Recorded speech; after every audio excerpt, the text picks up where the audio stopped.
Welcome to another St. Pete by Night production. The following is rated for mature audiences and may contain graphic themes that will be distressing to some viewers. As always, we recommend you ensure the safety and well-being of yourself and those around you at all times. Viewer discretion is advised.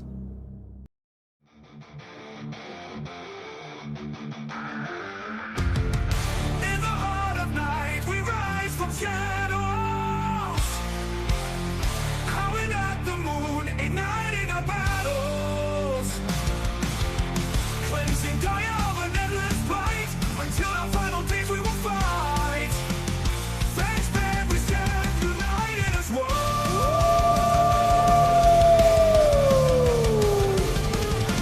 Evil spirits lurking with horror and dread. Little light leads us where the grave dare tread. Glory and honor, wisdom in our hand. Together we rise, take our final stand.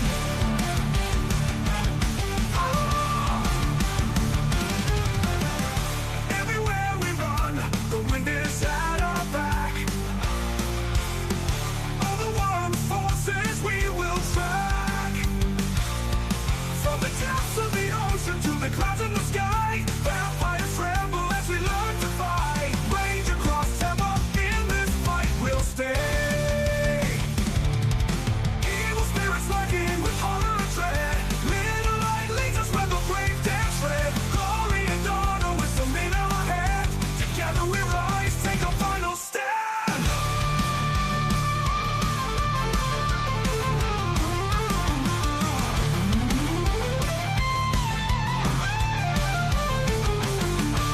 Rage across Tampa, in this fight we'll stay.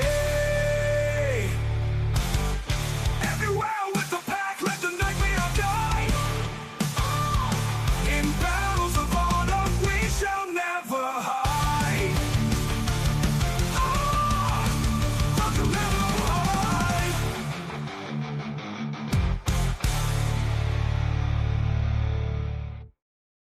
Good evening and welcome to the St. Pete by Night Entertainment Network. St. Petersburg by Night is an online World of Darkness role-playing community originated in St. Petersburg, Florida, but now spreading its little fingers across the world and bringing others into our sticky little web. My name is Kent, also known as Misha Kent on all social media, and I will be your storyteller tonight.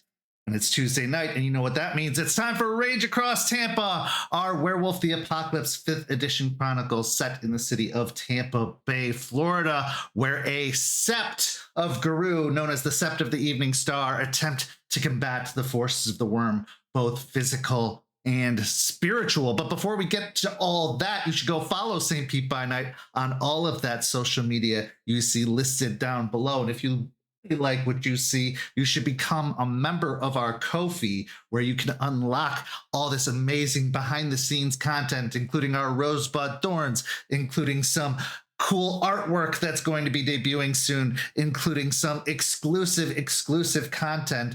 And I hear that there's even going to be a sneak peek of our upcoming Vampire the Masquerade Chronicle, known as Red Tide Rising, exclusive only to Ko-fi members first. So if that doesn't give you a good reason to sign up, then maybe me begging for your support in this channel and community might just do the trick. So please go sign up for the Ko-fi. It's as low as $5 a month, and we really appreciate it. Enough of all of that.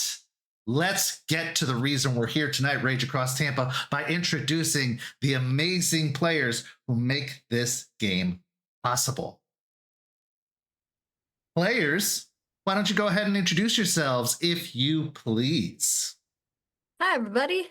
I'm Champ, Champagne, Rubber Baby Buggy Bumpers. There we go. We got it. And I will be playing Aspen Wise, Philodox of the Silverfangs. Good job, champ. Hi, I'm Nori, and I'll be playing Malicious Jester, the Galliard of the Black Furies. How's it going, everyone? My name's Preston. I play Jason Dreams and Decay Thorn, the Urge of the Bonar. How now, brown cow? My name is Nicholas. I'll be playing Izzy, aka Entwined Smiles with Claws, a Arun child of Gaia. And I am Knack, and I will be playing Murphy, the unknown as of yet. Peter Piper picked a pepper peck of nope. It's not as easy as it looks, folks. It's tongue twisters for a reason. Anyway, let's get everyone caught up on what happened last week. Speaking of Murphy, Murphy decided to look into the program known as Odie, the hacking program that had allowed him to be counter-hacked when he tried to explore a small law firm known as Pelfrey and Weiss. In doing so, he checked some messaging forums and some old hacker forums where he encountered someone known as Tumbleweed. And after a little bit of back and forth, they decided to set up a meet. And he was introduced to Tumbleweed as someone we all know as Suni, who had some interesting insight into the goings-on of the city, especially surrounding Ballard, Anderson, and Baitman, which only stoked Murphy's curiosity more. But, you know, it's good to make friends, especially when your fate is yet to be revealed, and Murphy made a friend of sorts in Suni.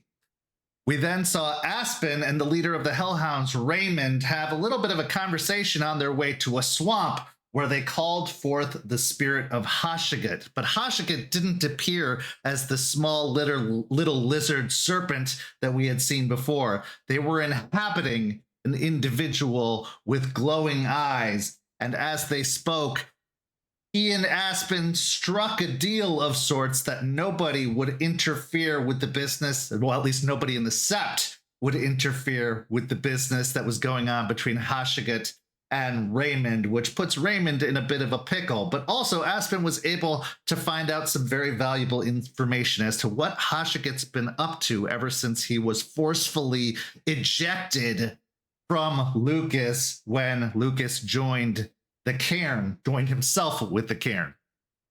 More to be revealed with that over time. And then we saw Jace and Eliza have a conversation where Jace filled Eliza in on the conversation he'd had with Ishu and what would be required of him in order to free Ishu.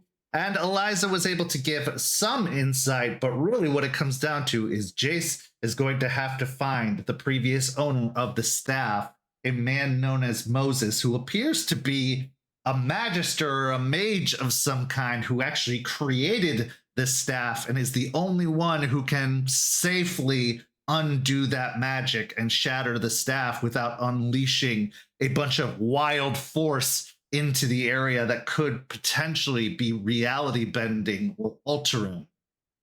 Then we saw Jester confronted by Artie. Artie, having not seen Jester as much as usual for quite some time, had some terse words to say before ultimately apologizing, as a good addict does, for the wrongs he had done before he had found his way to recovery. Jester, of course, forgave him, telling him that she understood, but he still feels repentant in the matter and does not like being cut out of what's going on in her life. Hopefully, more repairs to that relationship will come in time.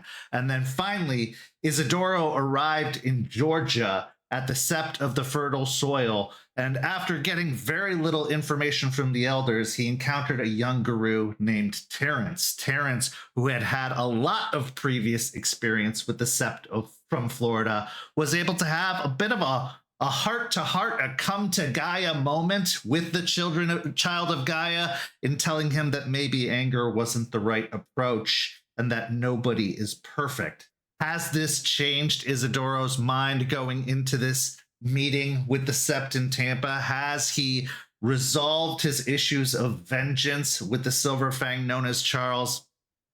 Come on now, it wouldn't be the world of darkness if it all worked out that cleanly. But Terrance agreed to escort him to Tampa and help in making his introduction to the Sept, something that we will see later on tonight. But as our story begins, let's start with our Sept leader, who is having a reconnection with a rather strange individual who has caused some strange goings-on in the area. Aspen, you received a text message a couple nights back from Suni that said, "Do you smell what I smell?" This prompted a whole bunch of questions in your mind on top of the pre-existing questions you had for Suni after having seen a coyote and a bear enter the Umbra during the assault on Piney Point, which kind of clears up some illusions as to Suni's true origin, having been believed to be a silent strider for quite some time, and never correcting anybody on that assumption. So now, as you have invited her to meet you at the cairn, what's going through your mind before she arrives? This girl always has some mystery attached to her.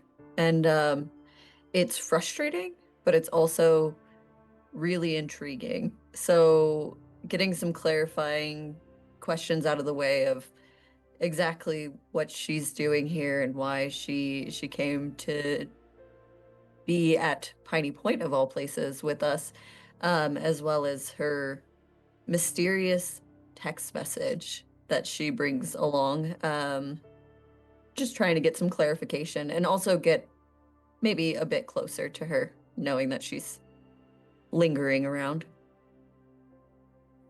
So you would set a meeting time for the early afternoon, and as you have prepared yourself at the cairn, sitting at the table as you often do when waiting for someone to arrive, the time of the meeting hits and then passes. And about 10 minutes go by before, at the edge of the clearing of the woods, the young woman known as Suni, with her tan skin, her very curly, dark brown hair, her luminous eyes, and her dazzling smile, enters into the clearing of the cairn. Because of the warmer weather, as Florida has started to heat up again recently, she's wearing very short shorts, a crop top with a button-up tied loosely over it with very short sleeves, and a wide-brimmed ranger's hat, I guess is the best way to put it. She also is, of course, adorned around her neck and wrists with the aquamarine or turquoise jewelry that she is often known to sport. As she approaches, she gives a wink and a smile and says, "Better to be fashionably late than never arrive at all, of course. Sorry to keep you waiting." Wasn't too long, but you seem to live on your own time, so I can't say that I'm surprised, and I mean that not as a compliment. Is there any better way to live? So what can I do for you, Aspen? Well, I feel like we have plenty to talk about after everything at Piney Point and your interesting text message. Well, the text message I can speak to, but I have no idea what you mean about Piney Point. I think we both know that the proverbial, should I say, coyote is out of the bag. That's no fun. Anyway, are we sitting? Are we standing? Are we walking? What are we doing? Yeah, come sit. You can sit at the table. She moves up to one of the hand-carved stools and sits herself upon it before kicking her booted feet up onto the table and leaning back. But as there's nothing to lean on, she seems to be just holding herself up with her hands folded behind her head, her core completely engaged, but seemingly unperturbed by the entire affair. All right, so where do you wish to begin? I guess we can start with what really brought you here. What have you heard, and what do you know about the cairn? Because that seems to be the reason that many of you have migrated this way. Well, I suppose I'm here for the same reason the others are here. Curiosity, a strange sensation tickled up my spine, and I just had to know what it was. You see, I'm an individual who knows a great deal, and when I encounter something I don't know, I need to know. Besides, I knew that something was happening out here. We hear rumors, you see, and catch wind of the events, and you're making quite a stir, Miss Weiss, you and your companions. Enough that word has reached even as far as Arizona. And again, it's the cold time of year. It seemed appropriate to go somewhere a little bit warmer, because even the desert gets cold. How very silent Strider of you. If someone wishes to assume, why correct them? It's a great way to fly under the radar. I don't blame you. But yes, I wanted to see what all the hubbub was about, as well as investigate that strange sensation that occurred. And, well, the rest you already know. Of course, my companion wouldn't let me come alone. See, he's a little bit more distrusting of the lupine variety and wanted to make sure that I was going to be safe. And, well, I've felt nothing but welcome here. And despite his reservations, I've been having a good time, feeling very accommodated. You've been very hospitable. I appreciate that. And are we ever going to get a proper introduction from your friend? Oh, I don't know about that. We'll see. I think the more time passes and the more we prove that all is well here and that the big, bad, scary wolves aren't going to be, causing the extinction of species again anytime soon, then maybe he'll be feeling more amenable. Yeah, our past doesn't do us any favors, that's for sure. No, it doesn't. But hopefully, I can't speak for the nation as a whole, but I know here you all are welcome, and hopefully he'll see that as you guys stick around. Are you planning to stick around? Oh, there's still so much to understand, so much to unpack about this whole situation, because it's nice to come upon some very welcoming Guru, and that's all fine and good, but why it happened, what it all means, that's still very, very curious. Because if I felt it, that's great, but who else felt it? And is it really a good thing? Or is it just a lure of sorts to draw all the other fair out of hiding just to repeat the process again? I know that's not your intention necessarily, but can you speak to this place? Can you speak to those that dwell here and their intentions truly? I absolutely could. It's just been us for such a long time. I feel like I know everyone quite well. I didn't mean the living, darling. Well, I think the living is part of the intentions here. It's where you start until you can move close enough to get to the non-living of it. It's fascinating, that's for sure. It is. And to your point of Farah getting lured here and potentially it being a trap, I have no intention of that, but you do understand that it is sometimes the same thing from our side. A bunch of Farah getting led here and not knowing of their intentions either gets uncomfortable for us as well. Of course, you'd be foolish to trust every Tom, Dick, and Harry who walks their way into your cairn, especially when they weren't invited. But thankfully, you aren't taking immediate and decisive action. I know the buttoned up one has a tendency to wish to fight everything he encounters, it seems. I trust your intentions. It's one of the things I'm good at is seeing through people's facades for the most part, but But I you would be trust one it. of the few. Fair enough. But what do you want to know? What are you interested about here? Power that radiates from this place is ancient and unknowable. Nobody is still alive who witnessed this power in its origin.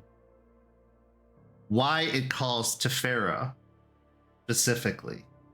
Why is it so intriguing and inviting? What was the intention behind this place, and who even knew this power still existed or could exist? I think it's no surprise to anyone that things have been a little bit more for the worse in the war that's waging.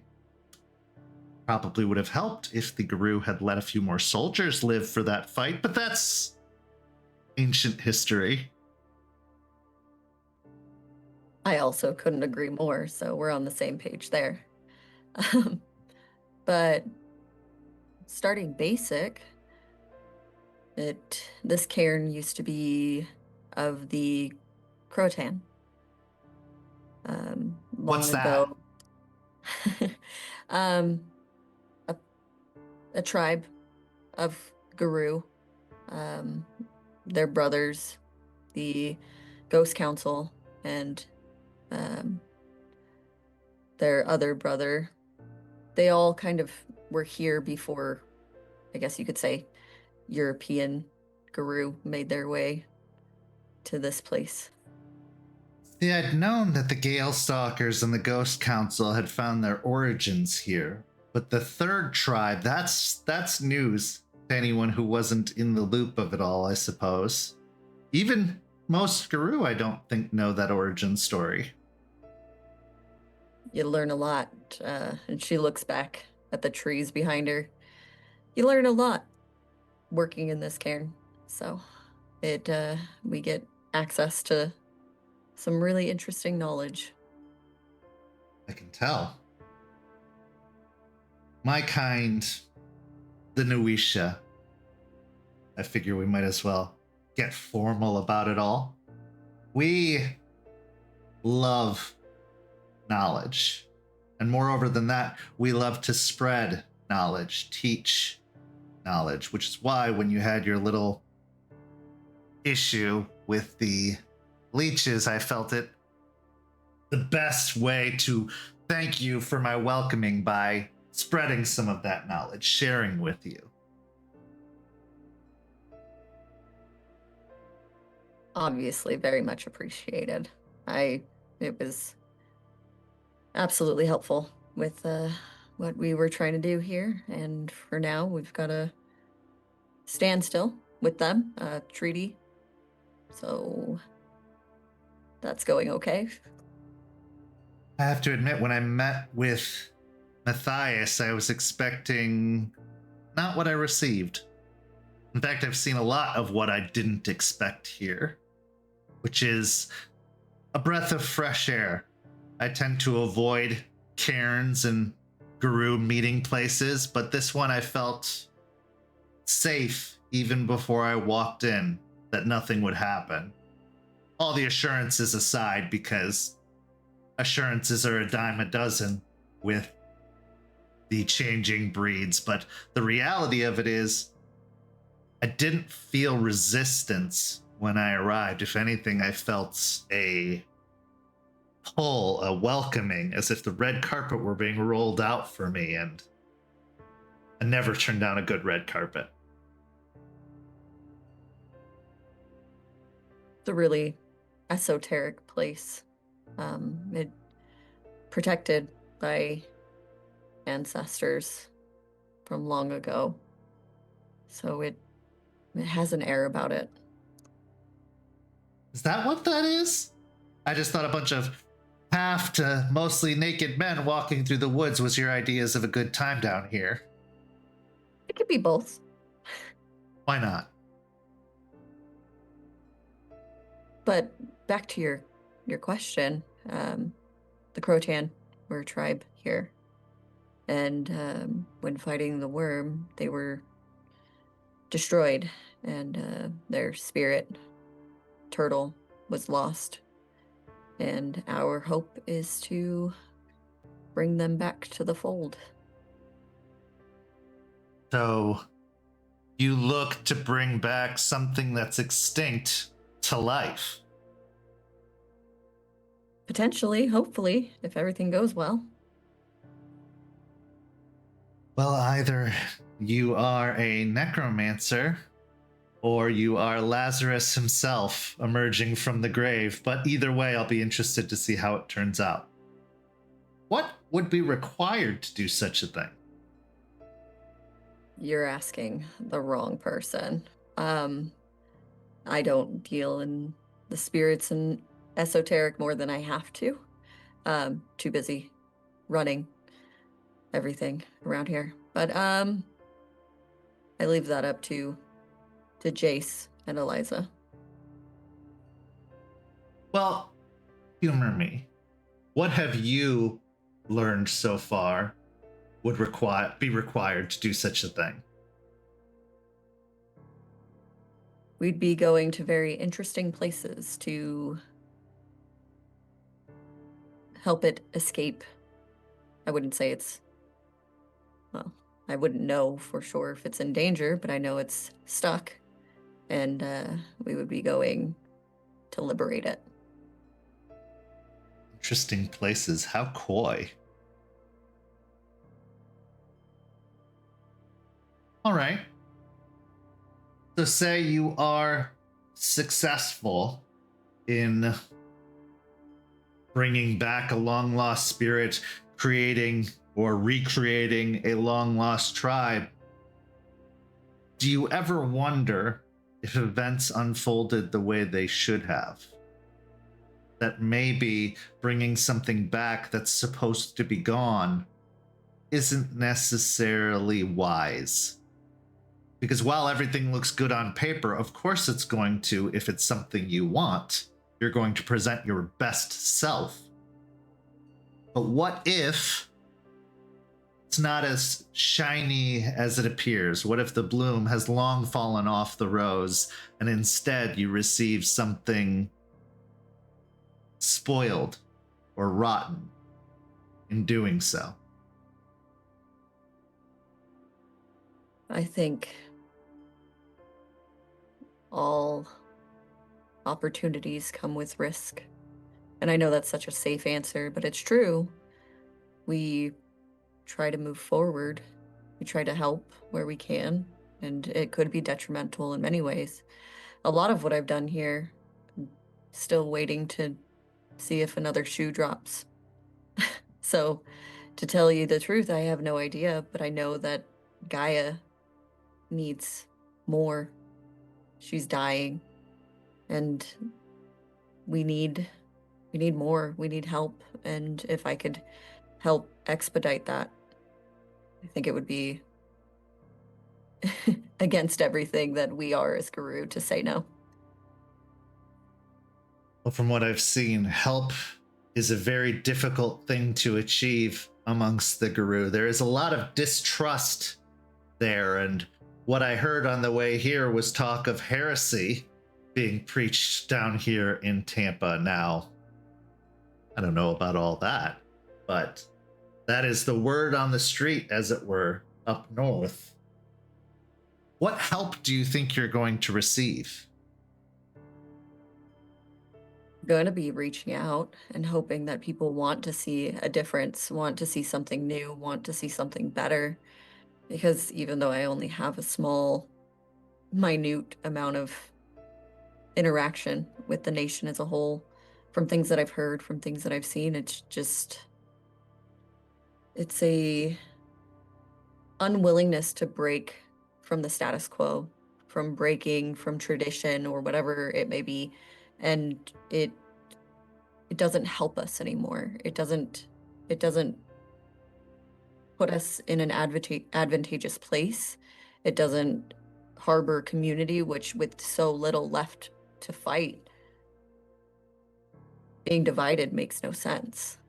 And people and their petty squabbles over history and over their idea of what they think the nation should stay as or what have you.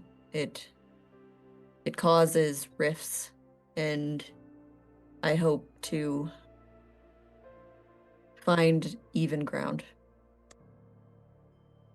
It's interesting to me that you talk about new and different, and yet it seems like you are tapping in a lot to archaic and old powers, looking to return a tribe long forgotten,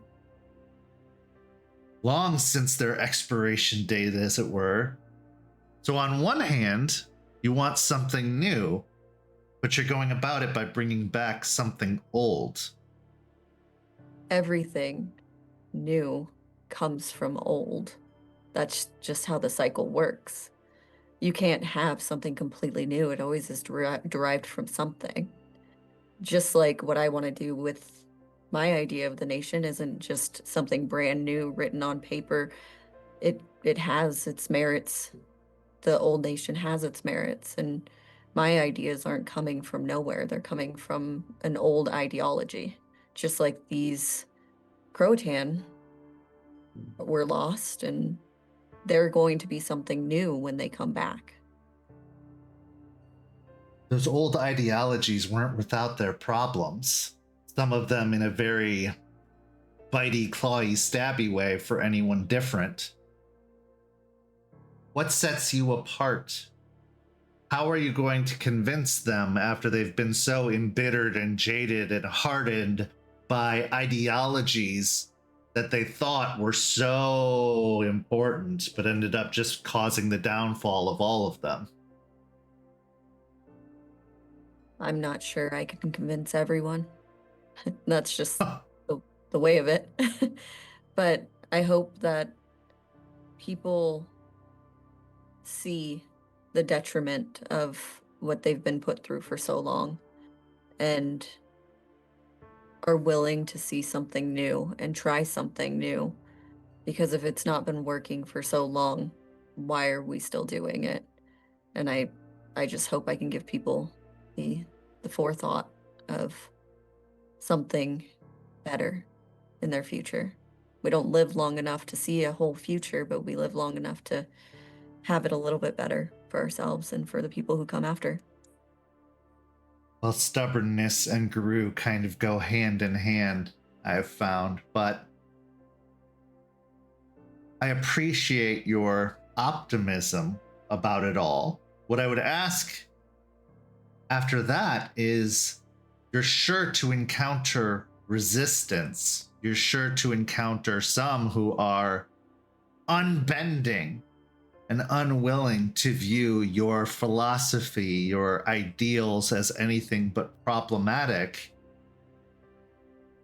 Do you have any concern that you might just be kicking a hornet's nest and causing further division, further problems, possibly even an entire collapse of whatever remains of your shattered nation?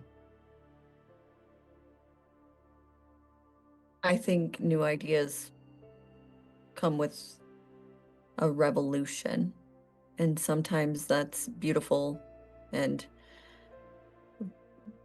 amazing, but it doesn't come without hardships, and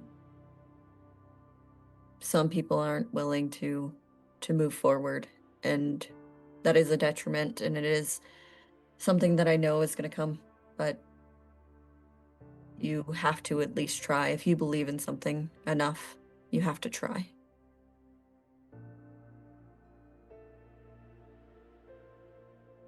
You do have to try.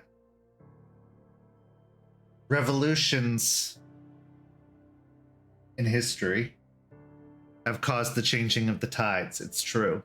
But it's also created openings for even more problematic regimes to move their way in.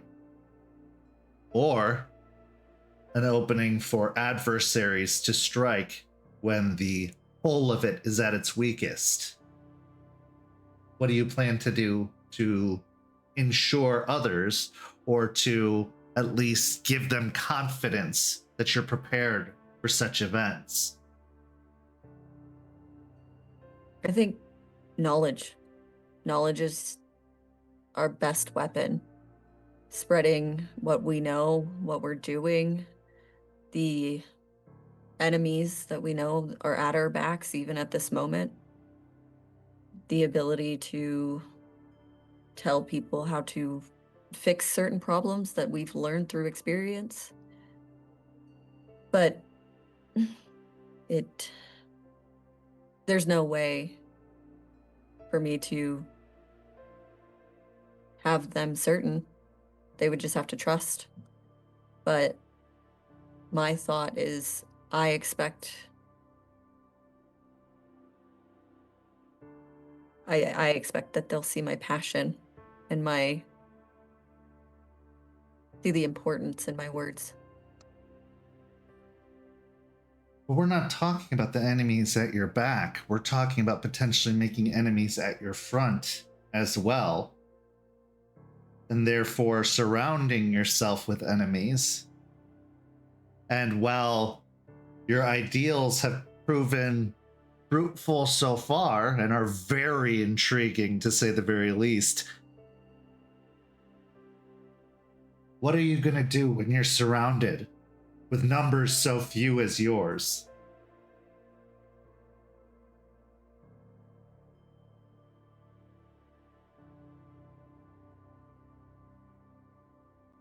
She kind of giggles and looks to Aiden's tree and looks back. We find a way. Life finds a way. Well, if you're going to go quoting Jurassic Park, I'm going to remind you of the moral of that movie, which is don't bring back things that are extinct. Well, if you're going to do it smart and don't have them in cages where they could easily break out without proper security and no way of getting to people when security is lacking and there's no way to get to a whole nation because you're on a secluded island. I think that tells you a lot of information, that movie. Oh, certainly. But it also means that all it takes is one self-serving individual to disrupt the entire ecosystem. And you, by extending yourself beyond this place, are opening yourself to several selfish individuals, potentially mixing things up. Yeah. Yeah. Comes with the territory. I think there's a lot of questions you have that I don't quite have answers for because I've not experienced it. I've not been in it yet. I've not had to do it yet. But I'm prepared for what's to come, at least in here and in here. And whatever comes after that. I trust everyone around me to help figure that out. Well, I hope you take no offense to my questions, and I hope you see it nothing other than preparation or practice for what's to come. I am curious to see what happens. So as far as, I suppose, whatever value my vote has, you have it for this new little experiment of yours. But you might want to find some answers to those questions before you go talking to others, because they won't be appeased by, I don't have experience, I've never done this before. If anything, that's going to make them less likely to be interested in engaging with such practice. I agree. That's why I have the big grumpy one. He's well entrenched in the old nation, so that'll give me some answers. And we've all had our own experience, so I'd like to, and maybe since you love giving information so much, you know, I could really use some talking to. I'm always happy to teach, just as I am to learn. Yes, the names Morningkill and Albrecht have quite a bit of reverberation, even amongst the other Farah. We've known these names. In fact, the Morning Kill name goes back to some of the early days of this very nation and stretch very far to the west, for better or worse. That's why I was so intrigued upon meeting Matthias Morningkill and then finding out there was an Albrecht here as well. You draw a very vast crowd. Yeah, you kind of get the evolution of Silver Fangs with all of us. Probably me on this side. Charles all the way on that side, and Matthias somewhere in the middle. But well, your style with while gorgeous doesn't speak to Silverfang. I agree.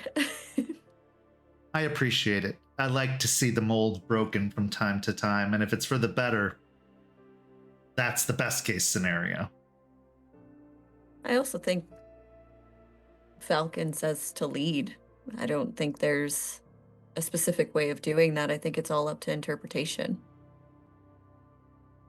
Yes, but I think you'll find, especially lately, that the term leadership has been mistaken for dictatorship or rule. And that has been a constant in your tribe in the past. Whether it's by subjugation or by inspiration, the Silverfangs have always found a way to rule. It's actually something that I in no way mean to offend by saying you have in common with some of the leeches. I'm sure that's true. I think that goes again back to the idea of old ideologies. When I was a leader here, how many times someone said to me the Arun should be leader during wartime was, well, I could probably count on more than just one hand. But it's those ideologies that should be left in the past. But don't you know, Aspen? Might equals right. That's why it's so icy around here lately.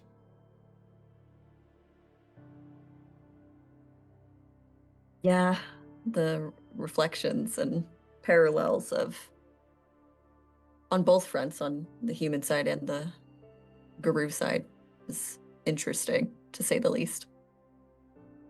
This is why it's a very dangerous time to speak out against the machine. There are those who are unwavering in their belief that the old way is the only way, and that the nation isn't shattered, it's just confused.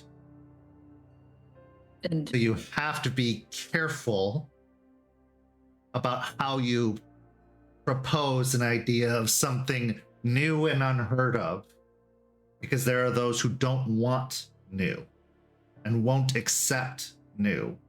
And unfortunately, most of them still have a lot of say, a lot of sway, because they've survived a great deal. And again, my turn to have no offense towards you, and maybe I've been hanging out with Jester too long, but I think it's always a good time to scream against the machine when there's injustice. Ooh, there's that shiver again. All right. Well, as I said, you have my support, and you have my interest at the very least. Does that mean I'm going to lay myself in front of a steamroller and get rolled over? No. But I can give some encouragement from the sidelines in this game you're playing. Would be greatly appreciated. And it goes both ways, so if you and your friend ever need anything from us, don't hesitate to ask. Oh, it will be a much, much colder day in Florida before Braxton needs anything from the Guru, but that is good to know. And I will definitely continue my efforts to smooth over the ruffles in his petticoats. Good. But I feel like I've been keeping you here for so long, but I did want to talk to you about that text message. Well, time flies when you're having fun, my dear. And let's talk about that text message. I had a very intriguing conversation with an individual the other day. It seems that they are looking to scream against the machine in their own way. Unfortunately, that may be a little bit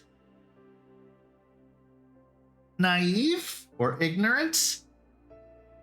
However, they have the potential for great things because they smelled of,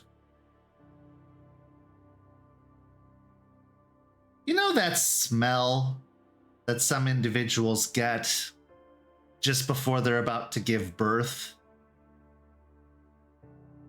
Let's just say I got that smell. I have noticed a twinge on the wind as of recently. Well, that twinge on the wind may not last for very long if they continue to dig into wells they aren't prepared for. And what wells are those? Leeches.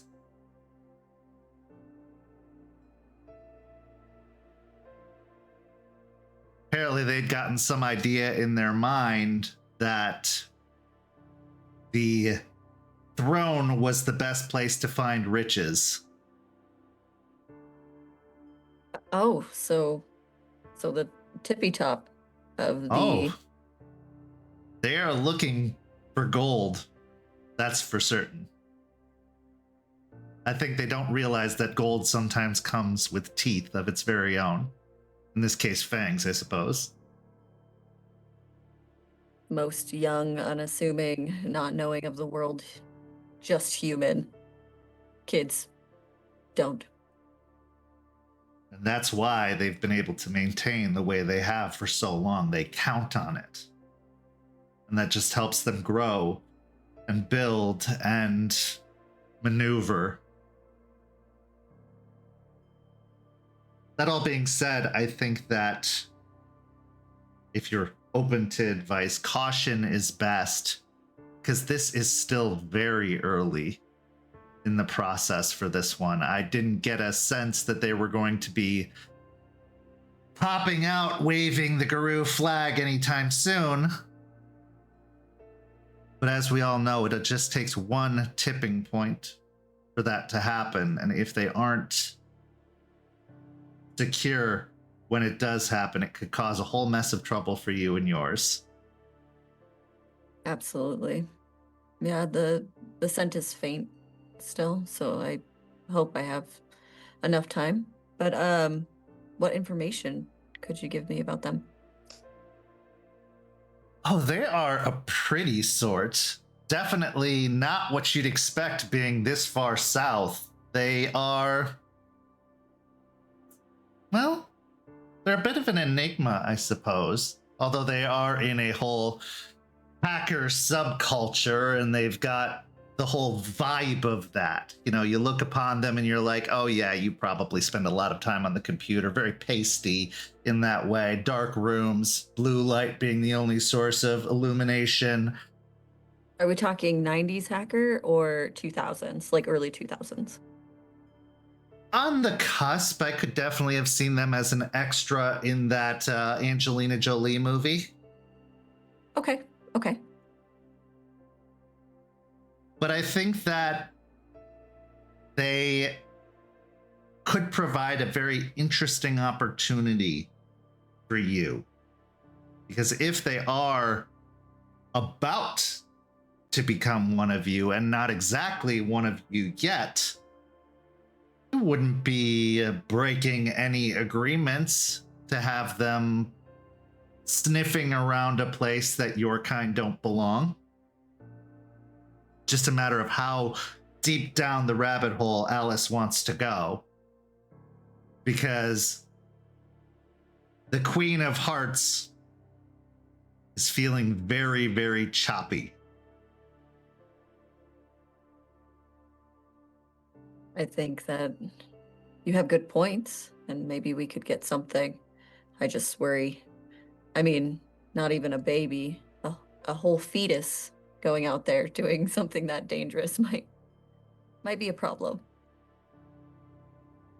Could be, but you also have the advantage of not being attached just yet. You don't have to take ownership of something that isn't yours. But at the same time, it'd be wrong to throw someone to the wolves now, wouldn't it? Right. That is the catch-22 of it all. I will say this. Be careful, because you're not the only one who's looking.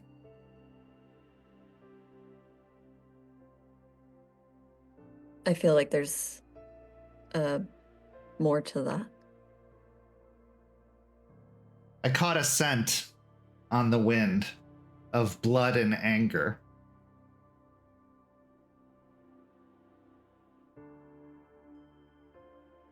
Might be familiar to you.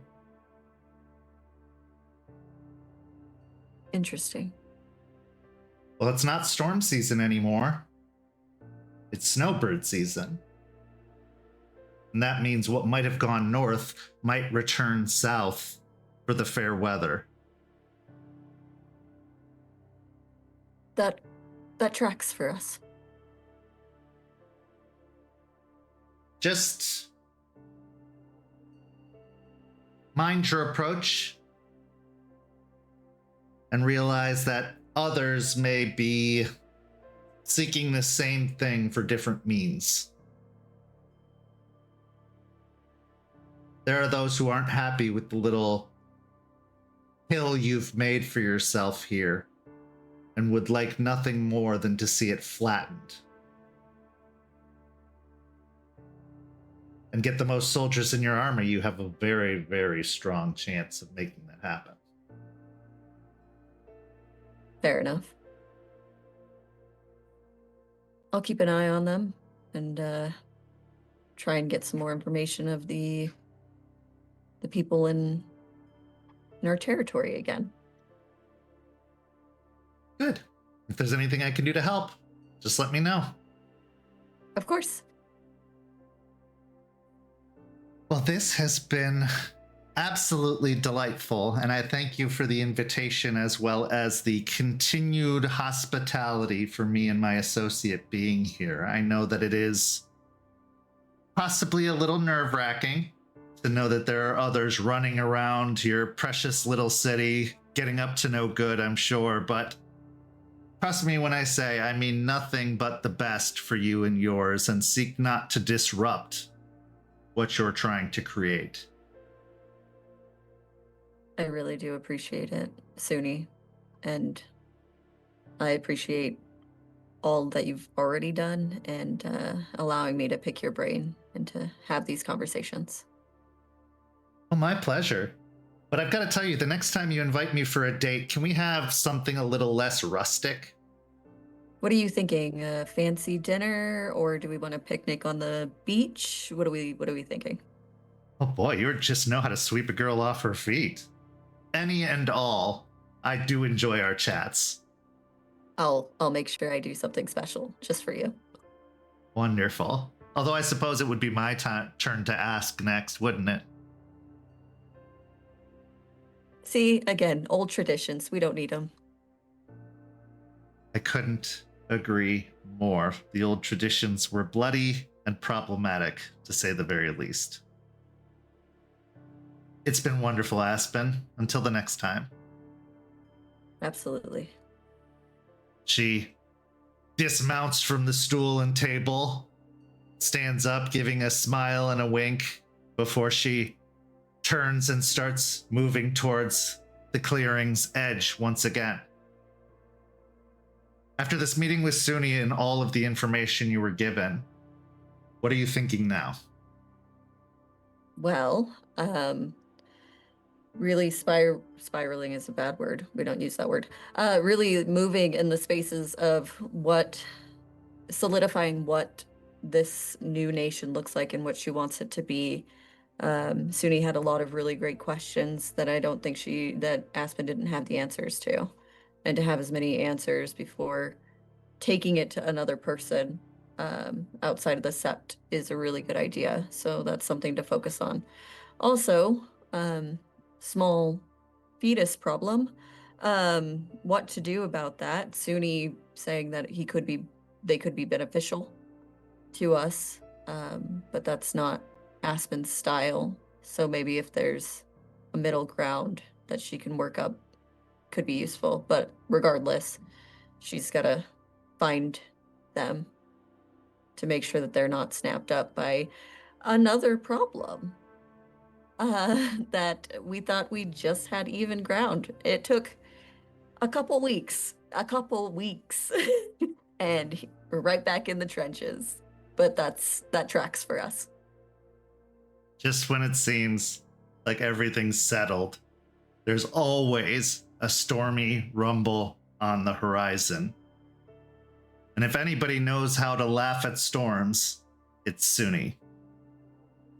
Speaking of searching, we move to our next scene where a guru searches for a former acquaintance, but not in the way that they had come to know them. Jace, you have been looking for Moses ever since the decision was made that this was going to be the best course of action. Eliza had said you had soothed one trouble mind before in Xander. How hard could it be for another, especially with something so important as access to the dreaming, as the return of Turtle, weighing upon the success of this endeavor? As you're looking for Moses, how are you going about it, and what are you thinking throughout the process? He will be sitting at the split helm, looking at the staff for a while, knowing that Moses is somewhere in the city and the staff is the key to unlock Ishu. Eliza had told him that he already has all the things he needs in order to track him down.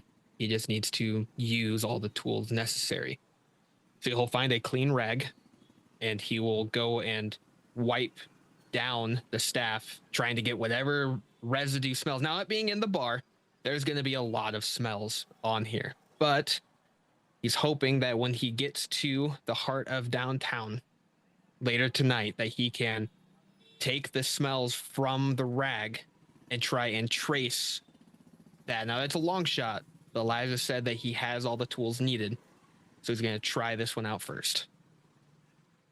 On top of that, the staff had been inside you for a great long while, Be Cool, due to the good work of the Glasswalkers and the gifts that they instill.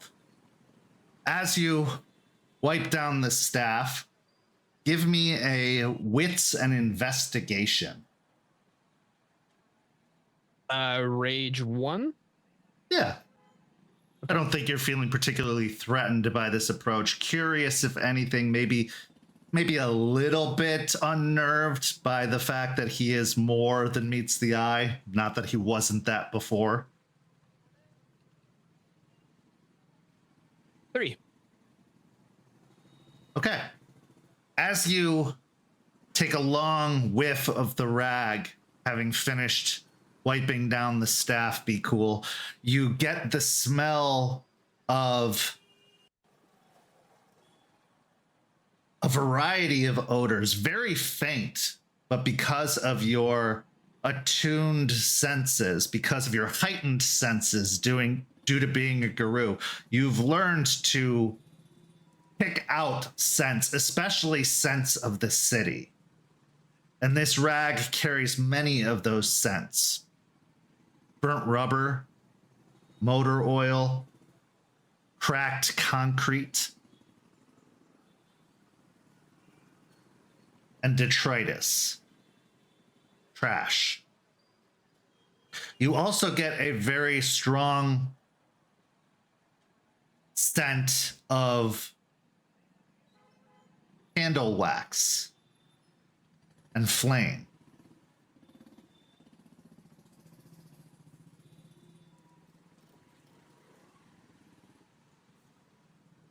Now, They'll thinking sit. back, you do remember him selling candles along the boardwalk at one time or another, but that was Ishu more than it was Moses. And a lot of these scents seem to come from the time that Ishu was in possession of the staff and less Moses.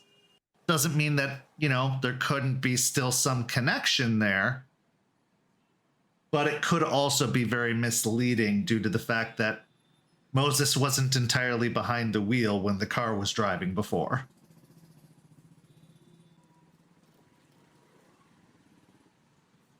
You'll sit with the scents for a little bit, going through all the different ones, trying to pick out almost all the areas that he's aware of where these all intersect.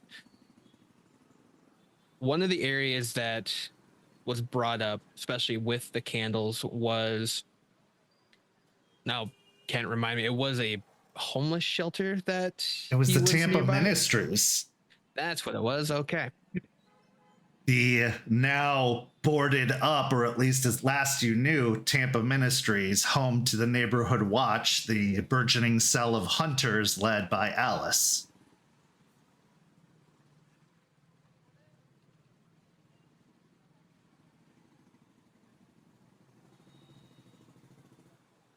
Coming to the realization that what this could all wrap up to be.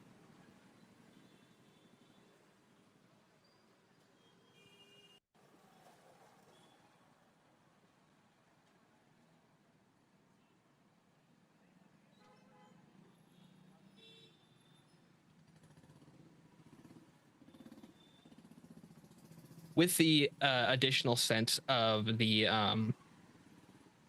detritus and the burnt rubber, could I do a streetwise to try and figure out where there's a higher point within the city?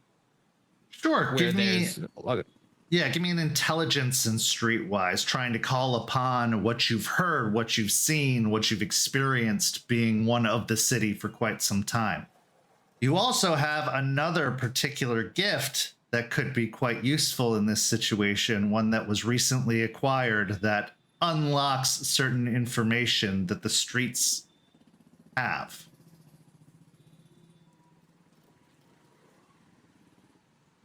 with the location.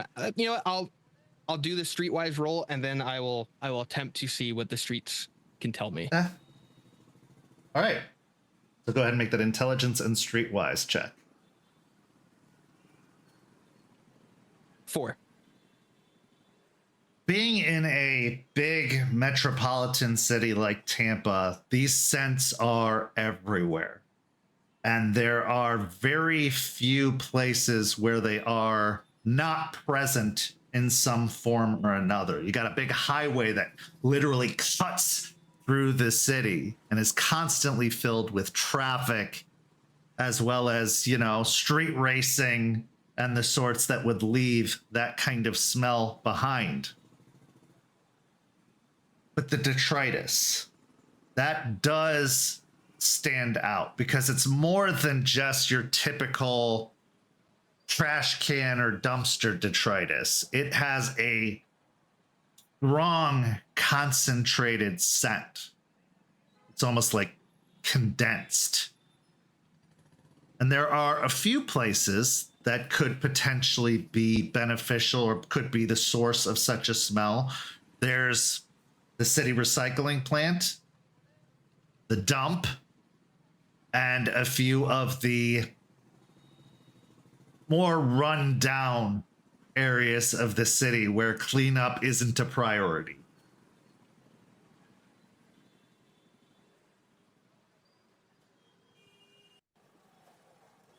Yeah. Taking all that in, realizing that those places are also stretched very far apart. I will use that the streets tell stories. Okay. What's the cost for that? That is 1 willpower, and it's my resolve and my honor. Can I add my favor for things overlooked to this? Absolutely. Cool.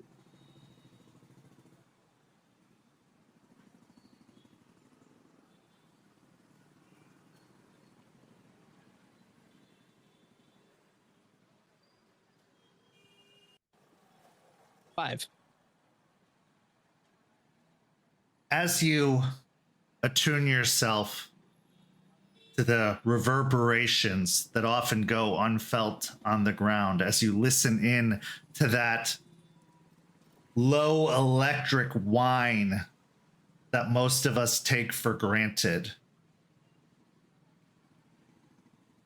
a voice breaks through the fog, the overlooked fog of the city.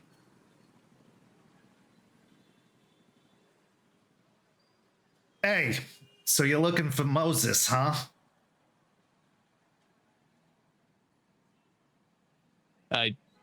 Yes. Well, I gotta tell you, with a name like that, you stick out like a sore thumb, am I right? Normally, yeah.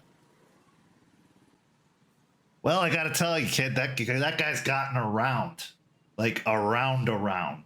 He, well, not as much as he used to, but he loved to travel this city from side to side. Even left a time or two, but recently he's been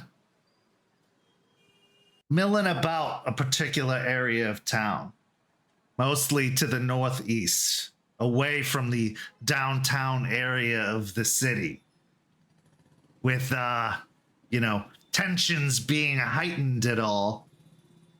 You can still be a crackerjack and get wind that things aren't necessarily the safest these days to be, just milling about areas.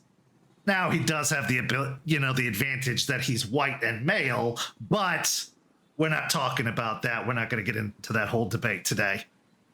Yeah, not today. Maybe another day. All right, so to the northeast. Still pretty big area. Hunt to be hunted, my friend. That's all I can give you. You know what? I appreciate that. It's better than what I had, so thank you. You got it. Beep, beep. And then with that, you hear the sound of a horn honking outside, which kind of breaks you out of the trance you found yourself in.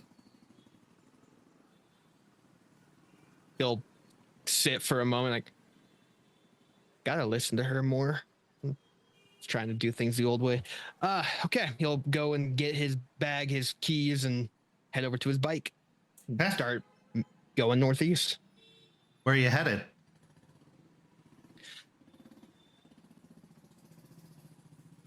You said Cracker Jacks. Is there anything up northeast that has anything to do with baseball? Roll me a wits and insight.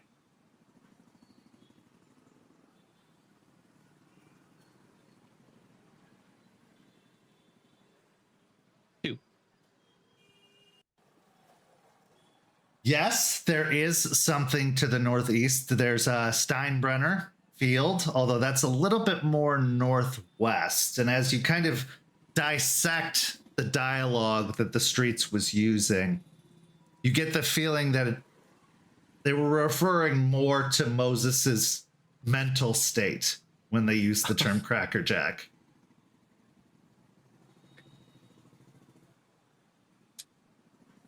With that role, is it anything that has to do with homes, hospitals, get well centers, anything along those lines? You can't tell for sure, but one thing that did stand out was one of the last things it said: hunt or be hunted.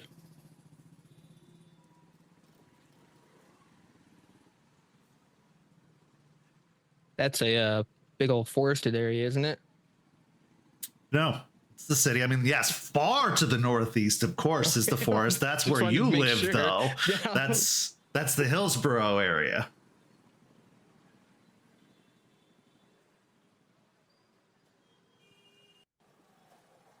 Any hunting shops up there? Or camping gear, supply shops like that? Sure. But that's probably not what it was referring to.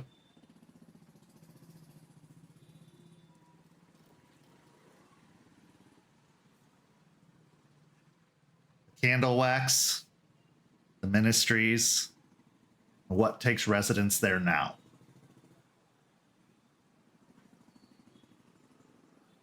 The hunters are there right now, right? Hunter be hunted.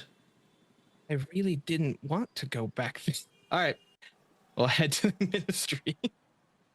Okay, so getting on your motorcycle, beginning the drive out to one of the more suburb areas, you come upon the Tampa Ministries building as it begins to get dark outside.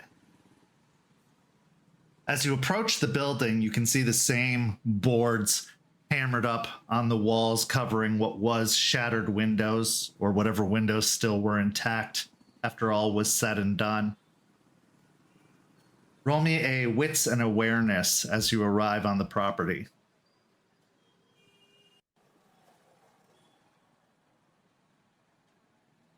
Another 5. Looking around up to the rooftop, where you know that there was usually a sentry positioned before, you don't see anybody atop the building. In fact, looking around, you don't see anybody in the area at all.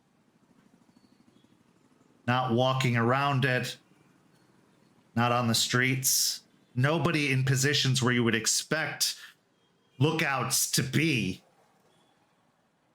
This time, as opposed to previous times, it's pretty devoid of all of that.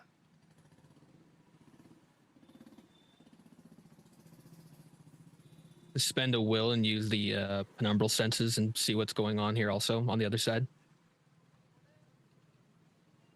As you look to the other side, the Weaver is present, a hint of the wild, and definitely elements of the worm due to the ruin that has been made of this building cling to the side.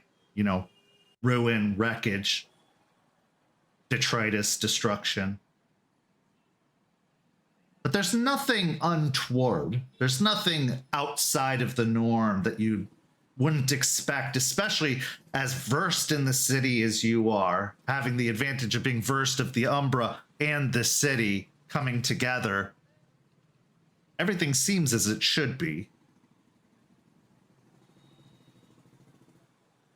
Turn it off and then walk up towards the building cautiously and slowly, not making sure he's still in some form of light right now in case he has missed something going on. He doesn't want to be perceived as a threat to the building. Approaching the building cautiously, but in the open as much as you're willing to be. Just as you get to the door swings open and you are hit by a mag light. Not hit, but like a bright beam flashes in your eyes. And just as the beam starts to lower, you get the gaze of an individual wearing what looks to be a ski mask and a vest with the Customs Enforcement logo on the front. They have a taser sparking in the other hand, but just as they flash the light in your face, they lower it. And they go, Jace? Yeah. Am I good to move? Yeah, come on in, man. And they lower the flashlight and step in. And as they pull up the ski mask, you recognize the same door guard that had been there before, one of the ones that had let you in previously, but dressed very differently. It seems that they got their hands on some new duds recently. As they bring you into the building and start walking to the back, they close and lock the door behind you. And as you move through, you hear the low murmurs of talking as you get to the back room.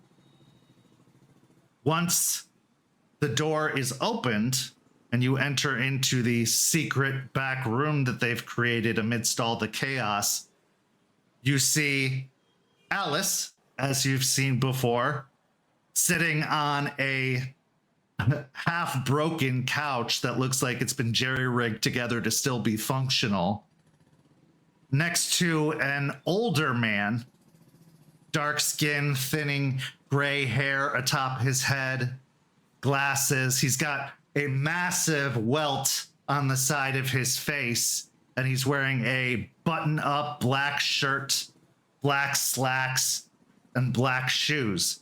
You see strewn about, being organized and shuffled through, what looks like a bunch of riot gear, newly obtained riot gear, including tasers, batons, some bulletproof vests, all of them bearing the same marking as the one that you encountered at the door. They clearly had a raid recently, and it was very beneficial to them. As you're brought in, Alice cuts off the conversation with Reverend Thomas and looks to you, eyebrows raising slightly before she stands up off the couch and makes her way over. Back so soon? Yeah, sorry for not calling beforehand. Good security, though. Scared the shit out of me, so... Well, that's the hope. We don't want them coming looking here thinking that what they lost can be found again. Yeah, hope I'm not intruding too much. I know I just kind of showed up. If it hadn't been because of you that we found him, it'd probably be a different welcoming, but because of that, what can I do for you? Well, first I'm go wave over to the Reverend and give him a slight head nod. Reverend gives a very warm smile besides his slightly battered appearance, but it looks like he is mending, and he bows his head, closing his eyes gently. Well, I'm needing some help this time. All right.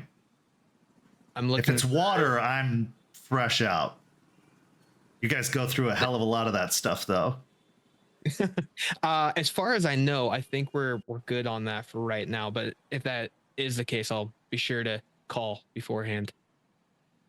But the reason I'm here is I'm looking for someone I think frequented here often. They go by the name of Moses. Not super tall, but about average. White hair. Walked around with a wooden staff a lot. Spoke in riddles. I remember Moses. He and I had something in common. Throwing people off the scent, I guess. Yeah. Last time I saw him, or at least the last few times he came by here, something had changed. He was acting a little bit more erratically, but, you know, we deal with that all the time. It wasn't anything we couldn't handle. Is there something up with that guy? Yeah, kind of. His head got messed with pretty good, and it really just kind of twisted things up. And so last I saw him, agreed, he's not the same person I remember. He could barely form a full sentence, and he stared at me like he didn't even know me. When he came here, did I at least recognize you? It was hard to say what he recognized specifically. He was very bewildered, frazzled, but that's not what I'm talking about. There was a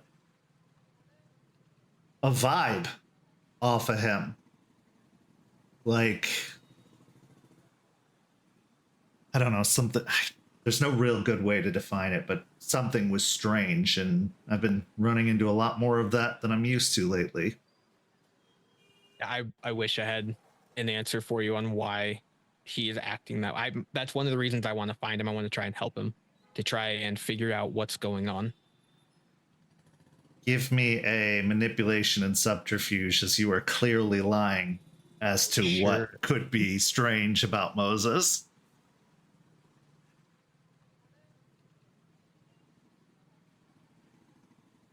4. 4 successes. Okay. She just seems to nod her head. Well, after the raid hit, this place was not fit for serving less fortunate as it used to be. We relocated a lot of the regulars to another location. There's a community center the west of here, close to the university, not on the university, but probably a couple blocks south of it, that has been offering some soup kitchen assistance as well as other programs that help.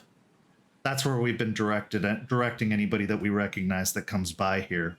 My guess is if he stopped by anytime recently, that's where he was sent. Okay. But that's at least something. So I appreciate that. But if I end up finding out what's going on, I'll be sure to let you know. I appreciate being kept in the loop. We working as a team, right?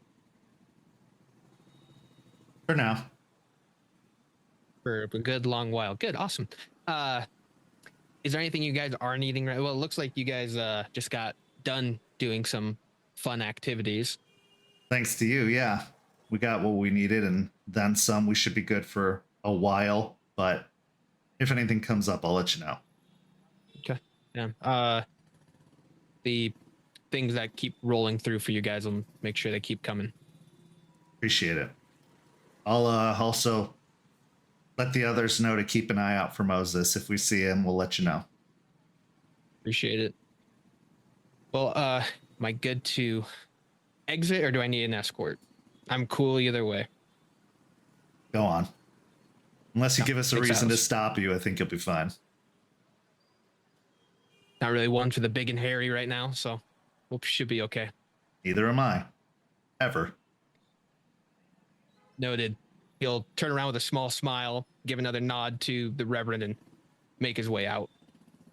Walking back out through the building, you pull out your phone, Googling community centers around the area, and there are a few, but there's one that's particularly close to the university, as she said, a few blocks south of there. Getting on your motorcycle, pulling out of the parking lot and beginning the drive. It takes about 30 to 40 minutes to get from where the community center, or from where the ministries is, to this community center, traffic being what it is and sticking mostly to surface streets. You eventually arrive outside of a long rectangular brick building, windows along the walls, and there's a parking lot, a small kind of drive-in parking lot with enough space for maybe 15, 16 cars, with plenty of street parking nearby. You can see that there are a few cars parked there right now. Out back is a playground and a long sidewalk that seems to circle into some woods that are positioned in the middle of this neighborhood, like a park out back of the community center, and a long path that leads into the park and walks through the woods before circling back towards where it meets the community center once more. As you climb off the bike, you approach the community center. You can see lights are on inside. There's plenty of flyers kind of papering the window, as well as an entire rack full of pamphlets that is hung up against the wall. Walking in, there's a small reception counter where there's a young woman, probably 19, sitting behind the counter, clearly a volunteer, who looks up to you and says, "You're here for the pickup basketball game. You're running late. They're already in the second quarter." I'll have to catch the next one. All right. What can I do for you?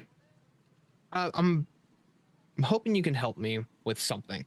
He'll kind of lean on the counter a little bit.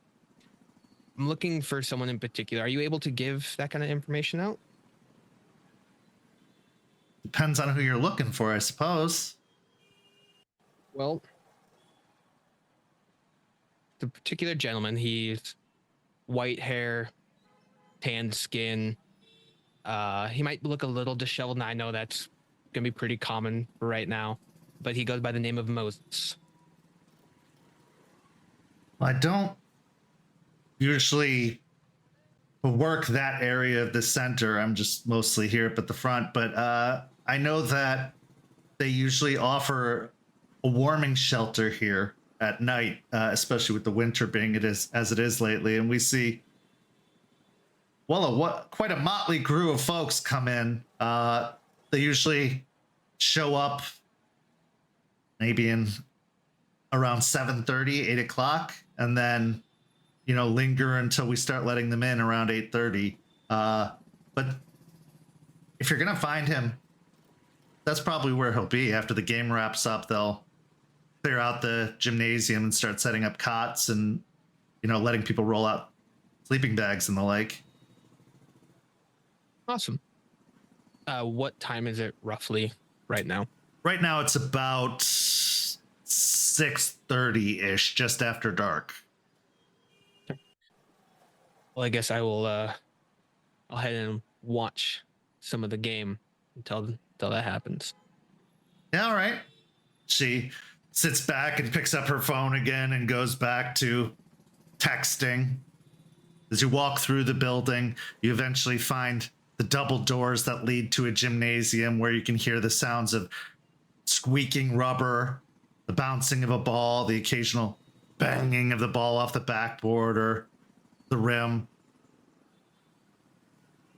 The game wraps up not too long afterwards, the people heading off, a few of them lingering behind and heading over to what looks like a supply closet off to one side, where they end up pulling out slowly these camping cots, as well as a couple of air mattresses and other, assortment of things that have clearly been donated over time. It's completely, nothing matches, I should say. Everything looks like it's just pieced together over time. Shortly after they start assembling that, they walk over to another set of double doors that seem to lead outside of the building. And as they push them open, some individuals are crowded around the doorway before they start entering slowly. You can tell that there are a lot of people who make use of services like this, that the population of the unhoused is probably at its height this time of year due to the weather being so bad up north. Give me a wits and investigation as you're looking for someone specific.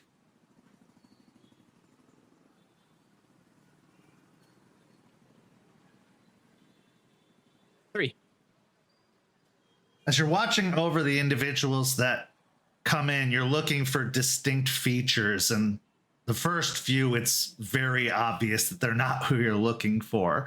But near the middle of this group that's filing in slowly, you see a man with a tattered hoodie pulled up over his head and a salt and pepper beard that has overgrown outside of the hood itself. His hands are wringing with a very nervous energy, and he's carrying a large knapsack on his back. And from the look of the knapsack, it looks like a match for one that you've seen Moses carrying in the past. However, it's much dirtier and in worse shape than it was the last time you saw him. We'll slowly walk up to him to not try and startle him. And while he's making his way through, he'll come up gently and kind of like tap him on the shoulder. Hey, you doing all right? Even without the intention to startle, he still reacts with a start, looking over in your direction. And as you see beneath the hood, you do in fact see Moses with a very wild and bewildered expression on his face. His beard has grown out of control at this point, whereas before it was actually surprisingly nicely manicured, considering his situation. Now it's just wild and untamed. In fact, his eyebrows have grown a little bit bushier as well, which makes you think, was he really trimming his eyebrows before? Apparently he was. His hair is longer and more bushy and wrangled, and it's almost like poofing out the hood even more further away from his face. And he goes, "What the barman?" Yeah, Jason. "You wanted to exchange my meal for another meal, Jason." I just wanted to see if you're doing all right. One, it's been a while. And do you need help with anything? Getting set I don't up? claim that cot. That's all right. Yeah. Did you just the one? You just want the one cot? They won't let me have more than one. Well, I guess everyone needs one, but I understand wanting a little bit more. But it's been a while. How you been?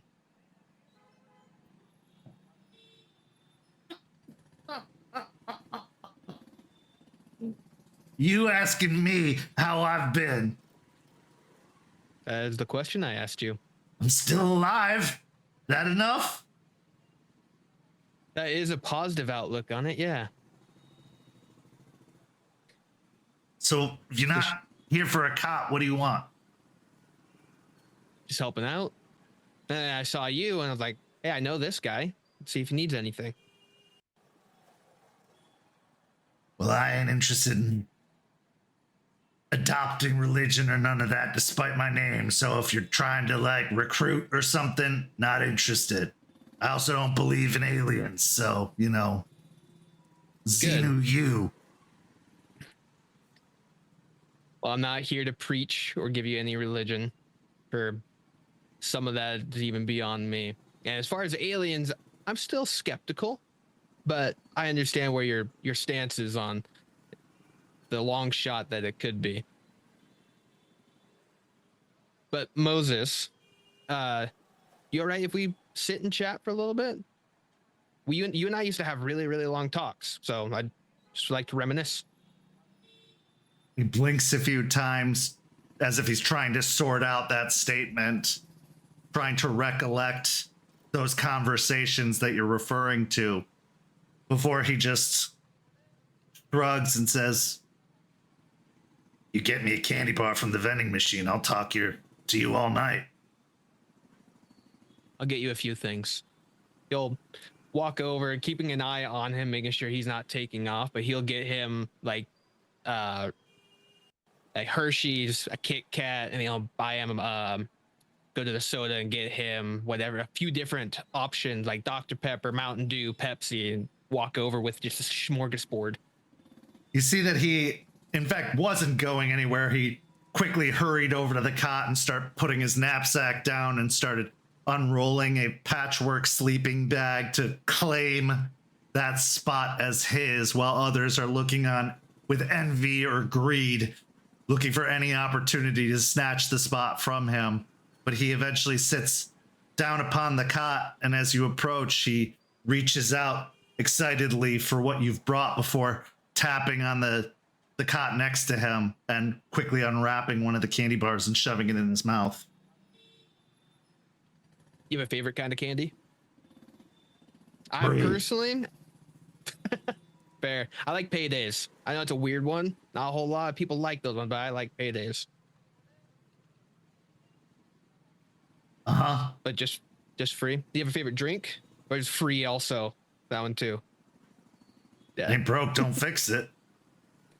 Ain't that the truth?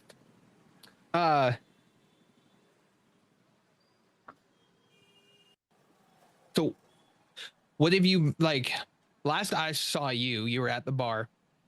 I got you something to eat and then you just left. So what have you been up to since then? I was enjoying the bounty of this place that was taking real good care of us. had a shower, and it was good. But then it closed down, got all busted up. So they said, come here. Now I'm here. When I'm not forced to be somewhere else, pretty much here. And things at the other place went pretty well, though, it sounds like. A good rapport with the people there. Yeah. Yeah, I like the candles there. Yeah, apparently it's a fundraising thing. Jason, can I ask you a question? Absolutely. You can ask me whatever you want. What year is it? It is 2026 February. See, that's what everybody else keeps saying, but there's no way. What year do you think it is? I mean, say 1986, but doesn't look the same. Last year, I remember. You're a little off. Well, what were you doing in 1986? Or in this year of 1986? He gets a very, like, suspicious look on his face as he looks you up and down for a moment. Reading. That was it? The entire year? We gotta study. Learn Yeah, things. what were you learning? Good. What were you studying? Was it like for school? You could say that.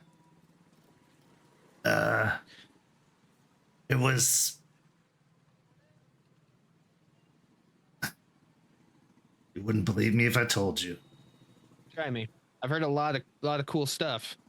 I'm sure you got some really cool ones to share. Well, I was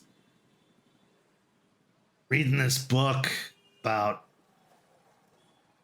some Eastern religions. See, there's a belief that the truth is hidden beneath the surface of what's written. And if you look hard enough and in the right way, you'll be able to see it. So Okay. I read all kinds of books, horror books, science books. I even read a book about fairies. Yeah, I heard they can be kind of tricky. Got that right. I stay away from fairies.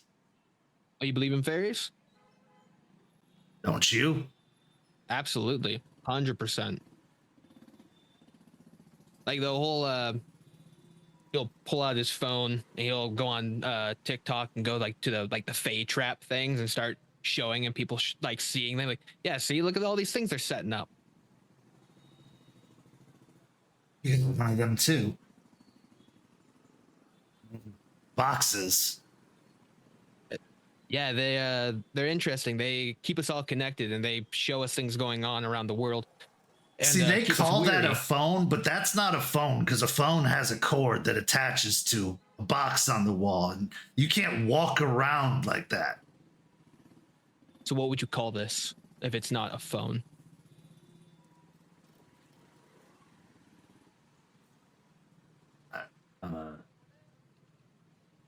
Walkie-talkie with pictures. He'll try and like hold back a laugh. Yeah, this walkie-talkie is able to go even further. There's a really big advancement as far as like the radio waves and how they transmit and everything. So yeah, absolutely. They just call it a phone because it's a lot easier than saying walkie-talkie with pictures. That's just a really long. You said it's 2026, right? Correct. So I'm behind on a few things, obviously. Just a tad. Well, that's fucking with me something good, Jason. You know, if I were in your shoes, it would be with me as well. Said we talked? Yeah, we used to talk all the time. It'd be out on the boardwalk. I actually met you on one of my first days coming to Tampa. I drove up. I saw you picking up trash on the beach. So I came over and asked if you wanted help. And so you and I picked up some trash. Then we sat on the beach and we talked. And then we kept talking for a while, about a month. You and I met once, twice, maybe sometimes even 3 times a week. We just shoot the shit. No offense, buddy, but I don't remember any of that. It's all right. Your face, it's like a dream in my head. And your voice, I feel like I've heard it before, but ain't no way. I can't even point to it, picture it. Well, you used to talk about a place a lot. There's a place that you used to say was that you used to visit often. One of the most vivid parts is that there's this road, a shinier road than most. It's out in this really deep forest, and as it goes out, it forks, and there's 2 different paths. And you always talked about how the paths would lead you to different areas. One of the paths took you through really big meadows, and there was another one where oddly enough, there's a large castle that went by it. They call me crazy now. I was talking about a sparkly road in the woods and castles. Hey man, I don't knock people's truths. Well, like I said, I don't remember any of that. I might come back to you. In my mind, I'm 20, delving into a library, but looking at these withered old hands and the face I see in the bathroom mirror, I ain't that anymore. Were you here doing that? Yeah, out Orlando way. Okay. Well, Been trying to get back there, but apparently hitchhiking isn't a thing anymore. it's really dangerous. And trying to get any type of transportation out there isn't cheap. Telling me. Well, do you have anyone that comes to mind? Any names or anything? Possibly I can get a hold of them and maybe they can come down here and talk to you. Remember old guy that I just knew him as the librarian. He was the one shoving all these books in my face saying, read this. Probably dead now if I'm this old. There. Well, maybe I can track down some of the books that you were reading. Maybe that will help jog your memory a little bit. Maybe something that's picked at back there and I'll just scratch and everything be able to open up. Maybe those past 40 years. Listen, man, whatever floats your bobber, I'm just thankful for the candy and place to sleep.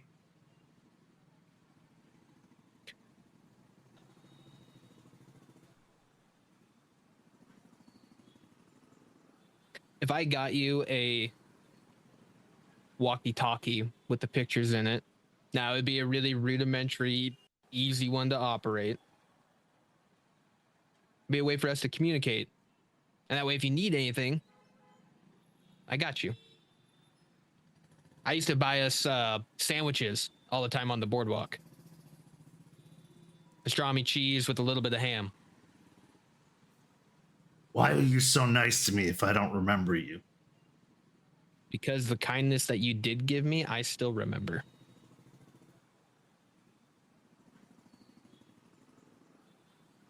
All right. I won't turn down a free phone, I guess, and bring more candy. I'll do whatever you want. Well, all right, within reason. Got it. Well, is there anything that you are needing other than the candy? And it looks like you already secured a cot. Needing, no. Wanting, of course, but woke up in a weird world. And now I feel like I'm starting to get the hang of it. Okay. Well, I'm not a genie by any means, but if there's something you are wanting that's within my grasp, just name it and I'll see what I can do. For a moment, you can see him like kind of get a spark of like eagerness, but then he quickly puts that away and shakes his head and says, I appreciate it, Jason. You've been more than kind, a kindness I haven't seen in, oh, I don't know when. Well, I'll, how about I come and try and see you in the next few days, and I'll have the phone with me.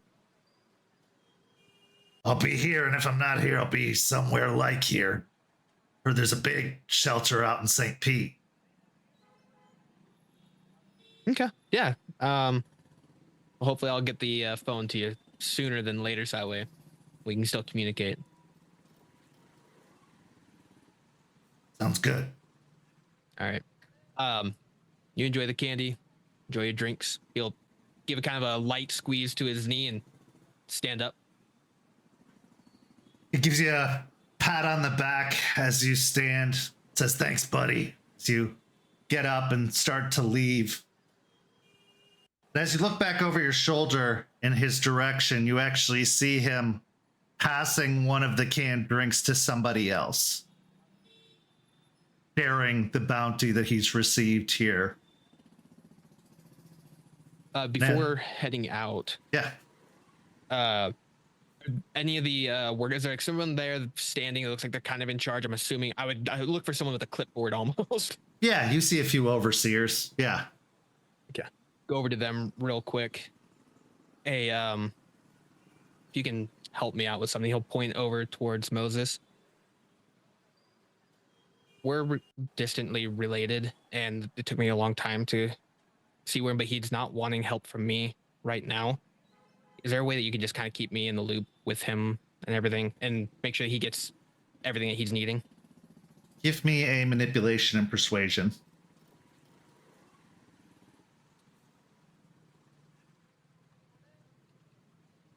Four.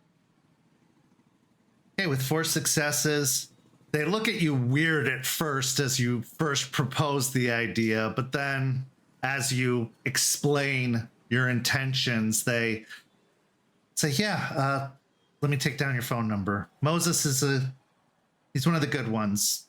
Little erratic when we first met, but he seems to have calmed down a bit. He takes down your phone number and says, I'll give you a call when I can, but really, we mostly see them come here around night, dinner time, and leave first thing in the morning. Community center's still got to do what it's got to do during the day, so. 100%. He'll take out his wallet and pull out a couple hundred. That's for the good work. And then walk out. Yeah, thanks, man. As you're leaving, what are you thinking about? Having seen Moses as he is now, having learned more about him? A very long road ahead. He tried prying at his memory with different things, the candle, the road, the sandwiches, the first meeting, and nothing. But seeing the selfless acts that he did do with the bounty he did have and giving it out, that did give him a little sense of hope that there's still that sense of Moses there. It's just going to take a lot of digging to remove the rubble that is blocking 1986 and 2026, trying to merge that gap to bring Moses to a pathway that he's able to connect the two. It is going to be a long road. But would you expect anything less from Ishu? No. With that, we're going to go to our break. We'll be back in just a few minutes with the second half of tonight's story, where we check in with our human and their ongoing scouting investigation of sorts. We'll see you in just a few minutes. St. Petersburg by Night is brought to you through collaboration with our partnered vendors, Chromatic Creations, Panchi Artista, Ember Fox Dice, Champs Tramps, and Howl and Hop Tea. Links to our partnered vendors, as well as our Twitch and YouTube channels, can be found on our website, stpetbynight.com. You can follow St. Pete by Night on all socials with the hashtag St. Pete by Night. If you wish to support our programs, you can do so at ko-fi.com/St. Pete by Night to help keep the stories rolling. Welcome back. As we return, we find ourselves at the cairn of the Sept of the Evening Star. It's evening, which is appropriate considering the name, and the Guru have assembled in advance because of a message they received from a friend from some time ago, Terrance, who has become a pretty knowledgeable theurge despite his young age up in Georgia at the Sept of the Fertile Soil. But now he says he has a friend he wants to introduce you to. And pressed for more information, he said he was asked to wait until the introduction and that they can speak for themselves. So as you've all assembled with Charles, Artie, Eliza, the time has come for that introduction. But before they arrive, you have a few minutes to yourselves to discuss anything you wish to discuss before a new introduction is made.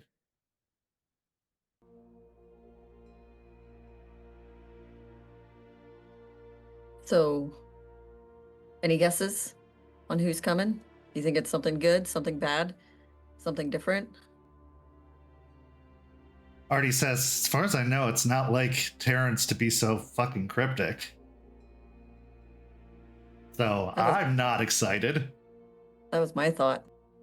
That is kind of weird. I don't know. I don't know the guy. I mean, it is Terrance, so I don't think he would bring anything dangerous to our doorstep. Not knowingly.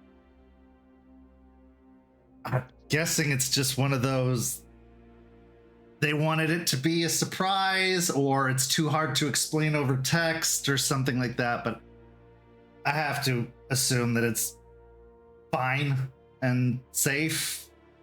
Charles just grunts and crosses his arms.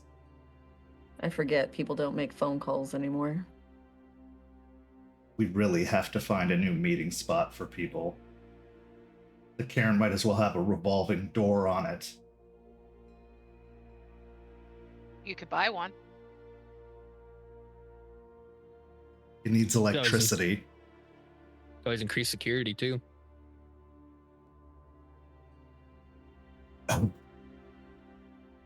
Maybe. Yeah, see, we're fine, Charles. You do your job.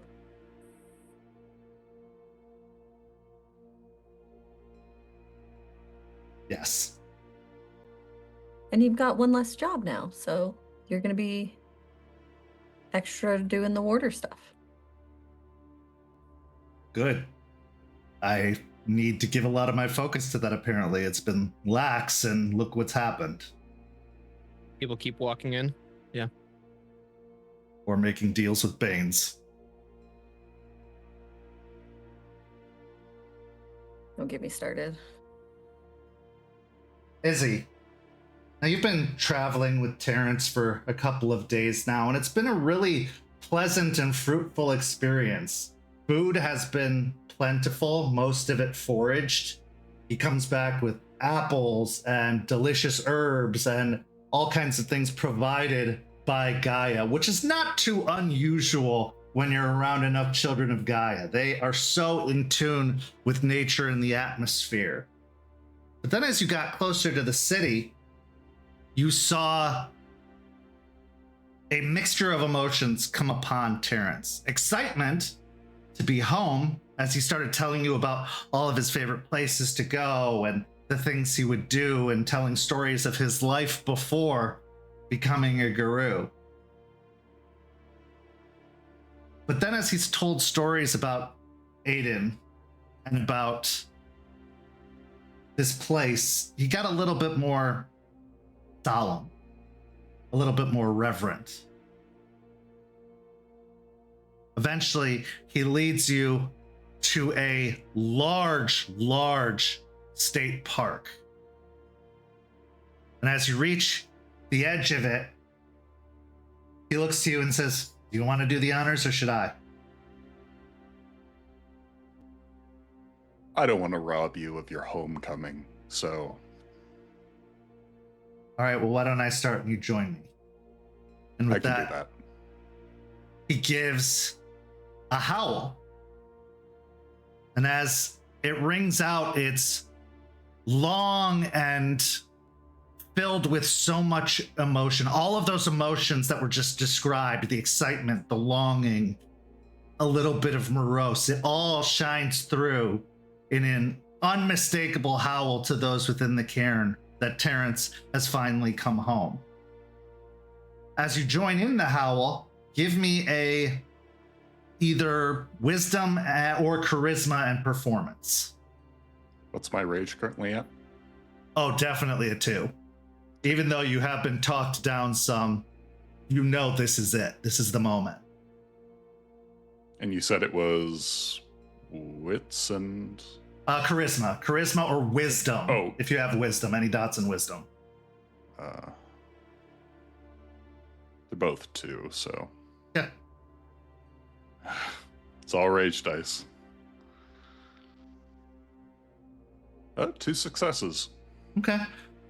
So to those in the cairn, as they hear Terrance's howl of introduction, it's joined by another voice, a much deeper, more masculine tone combines with his slightly higher pitched howl. As they've made the introduction, Terrance starts leading you into the forest, Izzy. And eventually, after maybe 15, 20 minutes of trekking through the dark woods, which is not too unusual, but this is a foreign environment. You don't know the foot trails and the paths and the hunting trails. So you do find yourself getting caught up on some fallen logs or some low bushes and maybe even stepping into a puddle of a nearby swamp that you're on the edge of. But eventually you see light through the trees of a fire burning in the middle of a clearing.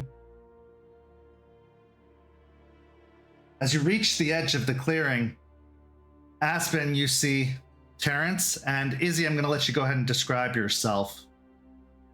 Yeah.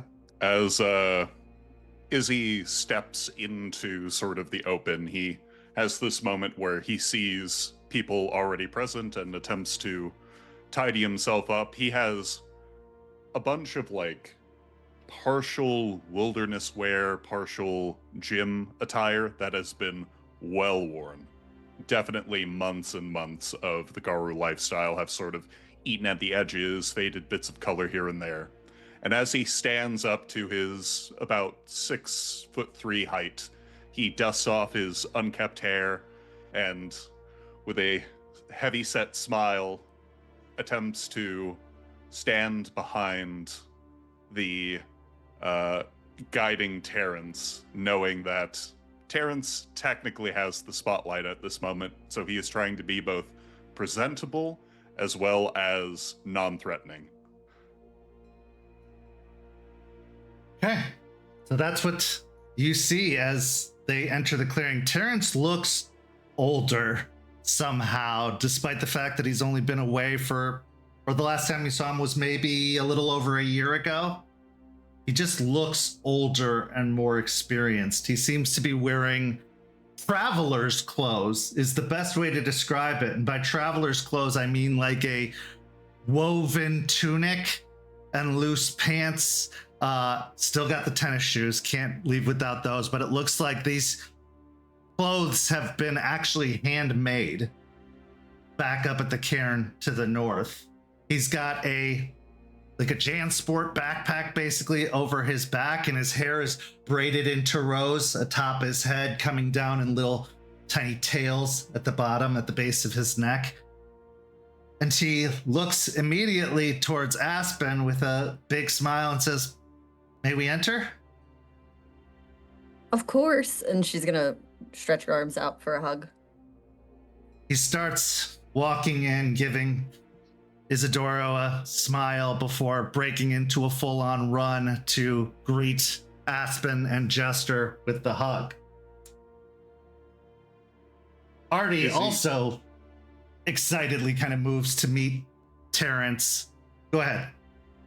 Izzy will just basically move whatever the half distance mark is and just sort of stand apart, letting Terrance sort of have his reunion moment, but keeping eyes on both the newcomers, he will also scan just the surrounding area to sort of get a feel for the space. As you're looking around, taking in the excited greeting between Aspen and Jester and Artie and Terrance, who just starts rambling immediately about how good it is to see you, how he's so happy to be home, and how he has so much to tell you about his time in Georgia, and just on and on and on. A definite tone shift happens as Charles and Izzy place eyes upon each other. Charles, for possibly one of the first time anyone's seen it, looks surprised. As much as Charles can. His eyebrows raise like a quarter of an inch. His eyes widen a little bit, but his mouth is still set in that hard line that it often is. And he actually even falls back a step, like he has to support himself on the heel of his back foot before shaking it off and tensing, keeping decorum, as it were, as this is still, in his mind, a formal introduction, considering there were howls and all of that. But the tension can be felt even from those who are with Terrance right now. Terrance eventually breaks off his rambling and says, "We'll catch up. Let me do the formal thing. Aspen Weiss, Malicious Jester, Dreams and Decay, Eliza Ross, all of you. I'd like to introduce Isidoro, a tribe mate of mine. Children of Friends. Gaia." Yeah. Friends call me Izzy. Deed name is Entwined Smiles with Claws if you'd like to be formal. He was And for short. He was passing through the Georgia Sept and said he was making his way towards Florida, and I figured why not show him the way rather than have him, come stumbling into the city, not sure where to go and possibly causing problems. So, Izzy, this is the Sept leader, Aspen Weiss of the Silver Fangs, Malicious Jester of the Black Furies, Dreams in Decay of the Bone Gnars. This is Eliza Ross of the Stargazers, and Arthur Garfield, Artie, of the Glasswalkers, and then finally Charles Albrecht of the Silver Fangs. I'll immediately walk up and put my hand out. Aspen Oathbreaker, leader of the Sept of the Evening Star and the Pack of the Evening Star. I've heard so much about you. And with that, Izzy will go in for a rather firm handshake, but not enough to actively try to crush, just a very staunch form. As he gives a shake, looks around, trying his best not to make contact with Charles in this moment. He lingers for a moment on Aspen, the Malicious Jester, and stops on Jason for a moment and goes, "Hang on. Echoing Roots, yeah? Here it is. Jason. Yeah, how's it going? Hey, long time no see. I thought you were dead." Not yet. Although people keep trying. Okay. Well, I have to imagine you heard the news. I'm sorry. I don't mean to hold up introductions. We'll catch up. No problem. I've heard so much all about you. I've been making my way down from the north here, and closer I get, more I hear. Sept of the Evening Star. Big things in the nation. Just a pleasure to make your all acquaintances. Pleasure for us as well. What can I help you with, Isidoro? That is a good question. You know, it's been a long journey, and at the very moment, I would hope for a bit of hospitality. I know it's a lot to ask, but once I heard from Terrance that he was sort of a bit homesick and had completed so much of his training, I thought, well, as a good elder, I should maybe, guide him back here, provide a bit of security. I heard things have been pretty dicey. But I've also heard that because of the going-ons, there have been a number of important people coming and going. I heard specifically from the Morgantown Sept that werebats are about. And, well, it sounded too good to be true, and the more I heard, the higher the praises seemed to sing of this sept, and, well, I wanted to see it for myself. Eliza at this point pipes up and says, I'll go put some food on y'all. It sounds like we got a little bit of a conversation happening if you're hungry. If there's anything more than berries and herbs, not that I'm, opposed to the benefits of Gaia, but... Oh, honey, I don't do anything but a good southern meal, she says as she turns and starts walking towards the trailer. I like her. After noticing Charles's weird reaction to this, and he seems like very friendly, very, very friendly. And given when I left Morgantown, yeah, I did some things, but they weren't exactly that friendly to me. I'd like to roll some insight on this person's motives. Sure. If you are trying to hide any motives, Izzy, you can go ahead and roll a manipulation and subterfuge to counter, or just a composure and resolve to counter, as you are just kind of staying formal. I think in this moment, Izzy is taking a lot of what Terrance sort of talked with him about to heart, and so he's not actively trying to shield it, but he's also not explaining everything. So a lot of lying by omission. So Okay. I think the composure resolve might be the Perfect. best here. How many rage am I at?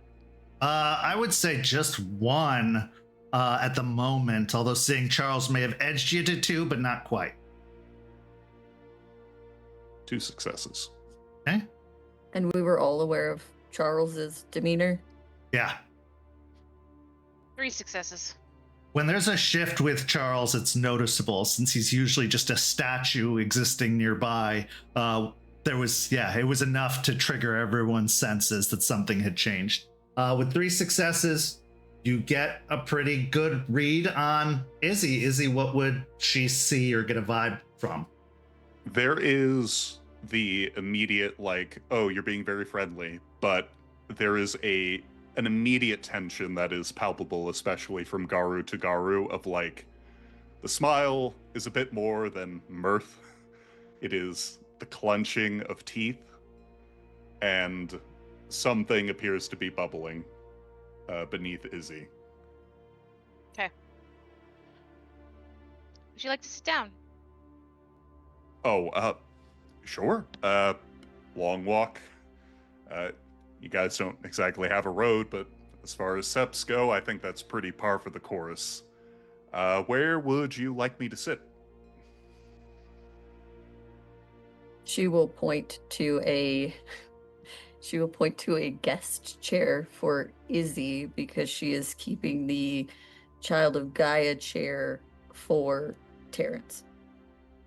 So as you are brought over, you're brought to a large hand-carved wooden table that sits at the base of a massive tree that has a ornamental clave hung within the tree on the bark just above the seat that sits below it. And I'm not even going to make you roll. As you look at the table, you see symbols carved upon the table in front of certain chairs, and most of them are glyphs you recognize to be associated with sept positions. There are also a few that are associated with tribes, and then a few that are unmarked, clearly made for guests or those with no specific affiliation. As if she already was ready for an arrival, having heard that Terrance was coming, Eliza returns with plates of steaming hot food, big containers, and it is more than this group of people should be prepared to eat.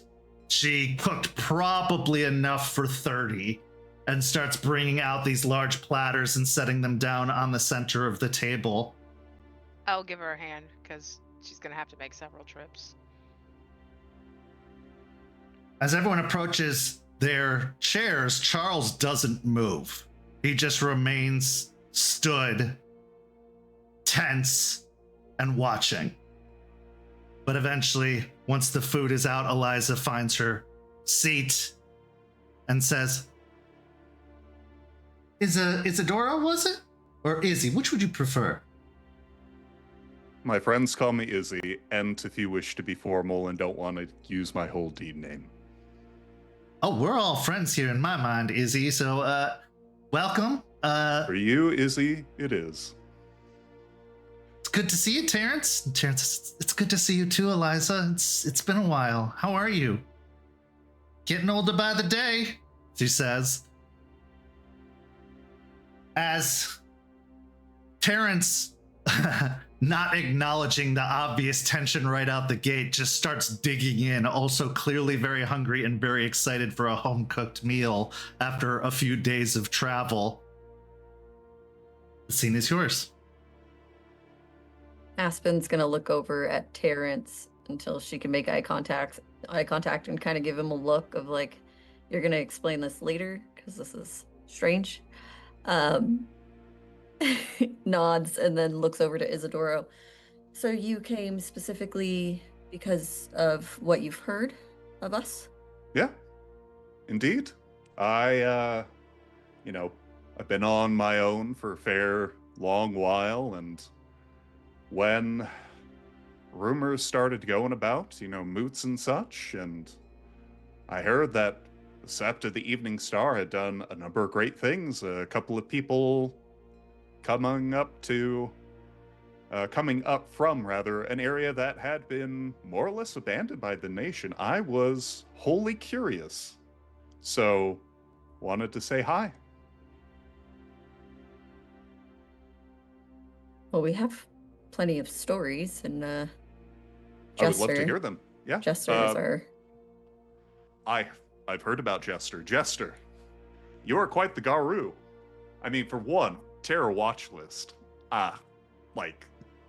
Is there any greater badge of honor for half the stuff we get up to? I suppose not. It is. I've heard you were...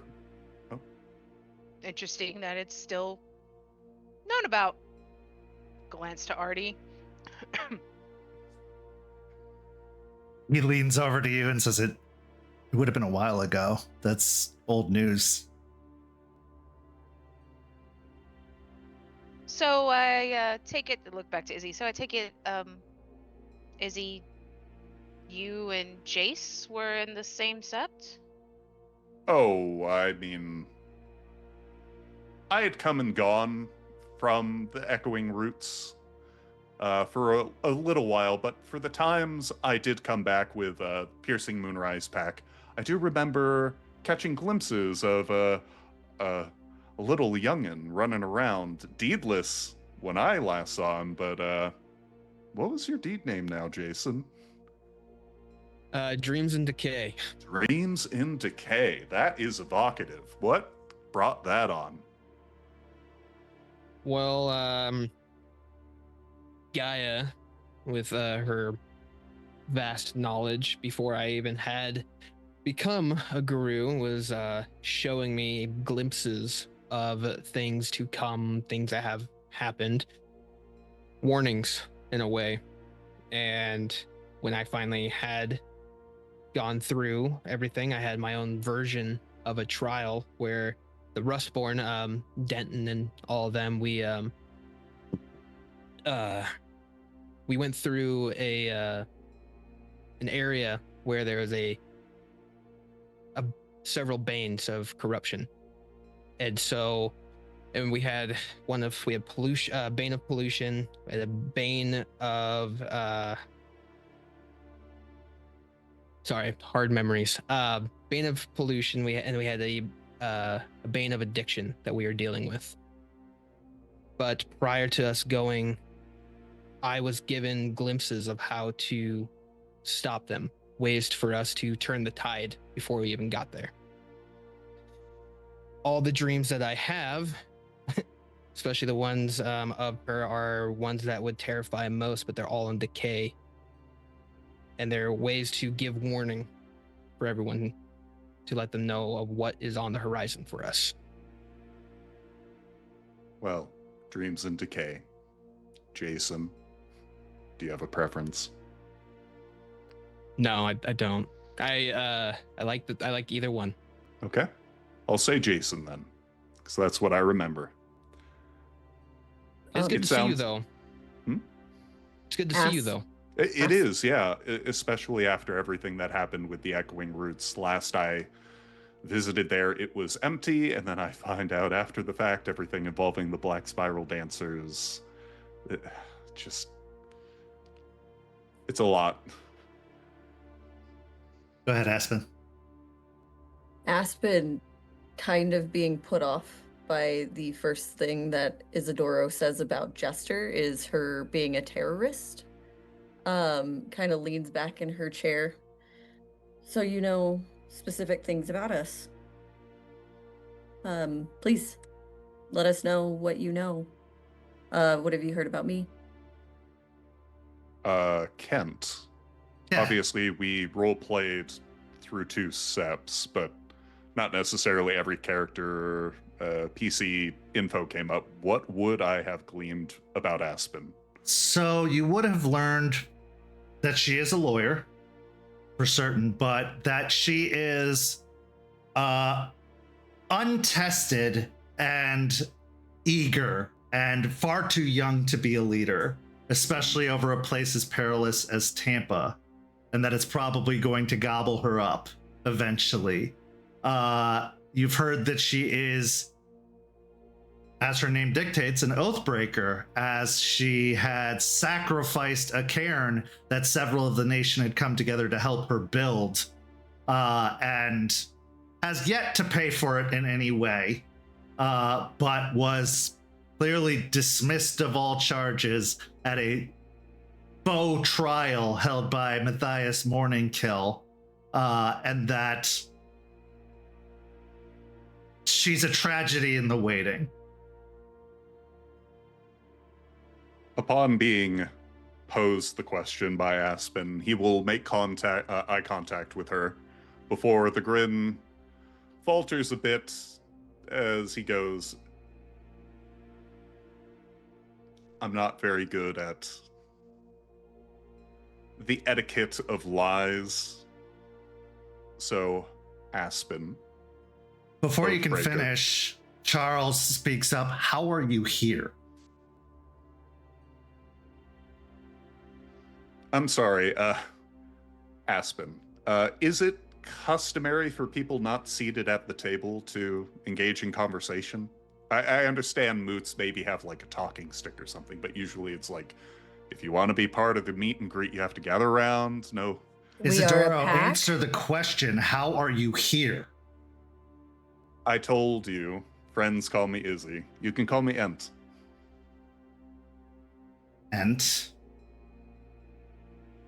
Last I'd Yeah. heard,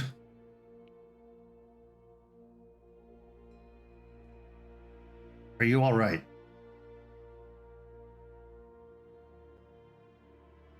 Am I all right? Why do you care?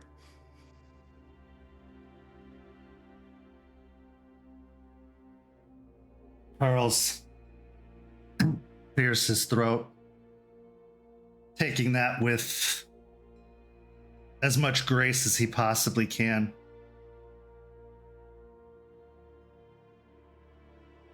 Last I'd heard, you'd been betrayed. And one of them had turned. Yeah, Paulo. Paulo. Killed me behind my back. But it's not your pack anymore, so... I mean, you heard it on the vine. After how many years? I mean, it must suck. It must hurt to hear that. Isidoro, Yes? I would ask that you be respectful in my cairn, please. Forgive me. I've been on the road for a long time, and especially when people are trying to stir things up, it can be a bit hard to remember one's manners. I hope you forgive me. Okay, but this is the thing, right? Because you came in saying you've heard all these good things, and that's why you came down here. I would clarify, I've heard many things. Many of them good, but not all. So you were trying to butter us up. But why? Because obviously you have some sort of... That's all passive aggressive, so you have some sort of like issue with Charles. I do. Why are you here, really?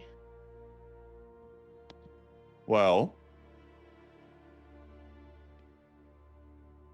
maybe Charles would be the one to give an idea. No, he's she terrible at asked you. stories. He'll just give me like facts on his side. I want to hear your side, and then I'll ask his side.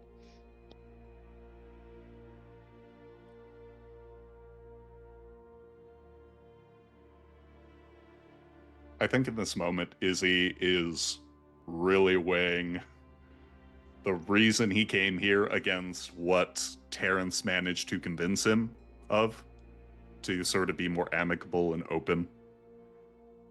As he sort of weighs the two in his mind, he loses that smile for a moment as he looks down at the table, sees the various symbols etched upon the wood, before his eyes flip back up to look at Jester specifically.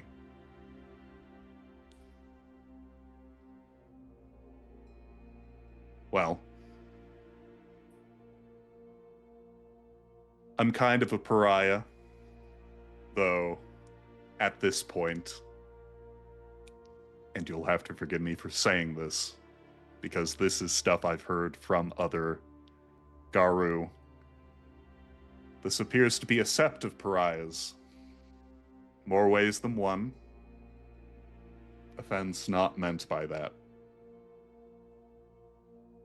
And so... Eliza just takes it with a chuckle and like a kind of like a nod of her head. And so, it is worth noting that I'm a member of the Garu Nation.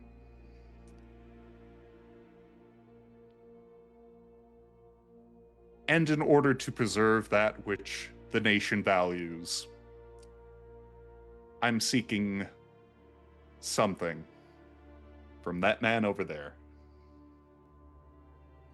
The man who would give me nothing, who walked away from everything,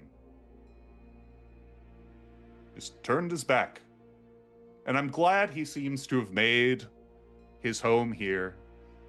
Charles Albrecht, Pact Breaker. You act And as I if I hope- had a choice. I don't want to hear you talk about choices. You pampered man. You walked away from us. I understand, okay? Maybe not everyone in the pack was happy to have you as leader, alright?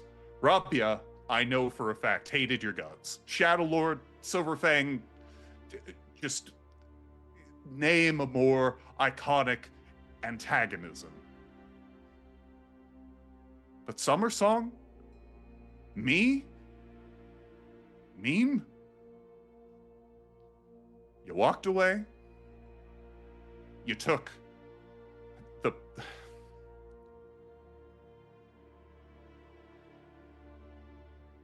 Do you even know what happened to the Piercing Moonrise pack after you left? Did you hear anything outside of the more recent development that it's gone?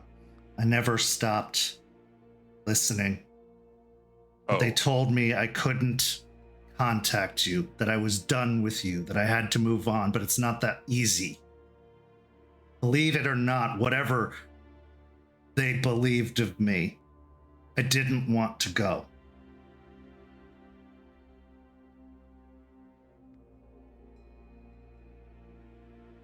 And yeah, I heard what happened.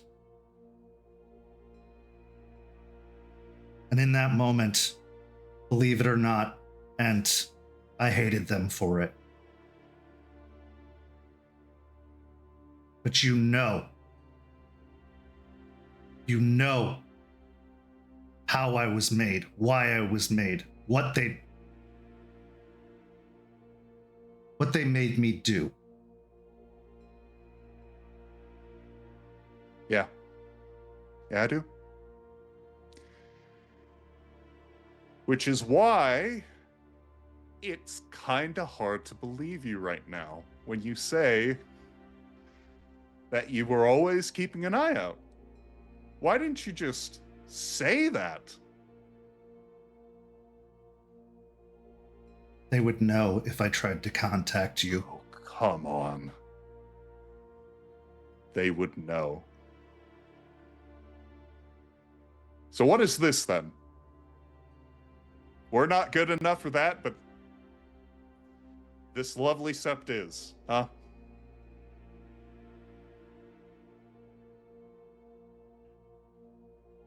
Y'all are the worst storytellers, I swear. Can somebody start at the beginning? Okay, malicious Jester, who has taken a prominent role in what I had hoped to get out of Charles Albrecht. I will tell you about this man. He is the most selfish Garu I have ever met. He led our pack for years and then disappeared because his fucking uncle told him, apparently, that he had better shit to do. I'm And he going to didn't- ask one last time. Decorum and respect in this cairn. To all of my pack. Is that understood, Isidoro? Forgive me, the rage bubbles up. It's hard to talk about Charles Albrecht without expletives, but I will endeavor to do so as the old nation dictates. Do not misunderstand, Isidoro. You have already disrespected Jester as well. So Charles is not the only one taking your fire today. I apologize to those who call Charles packmate. May you never suffer his scorn.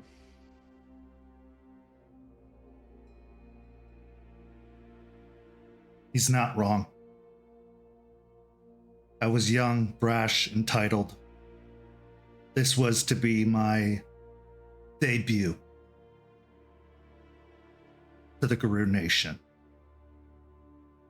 My grandfather had a notorious story worthy of respect, so I needed one too.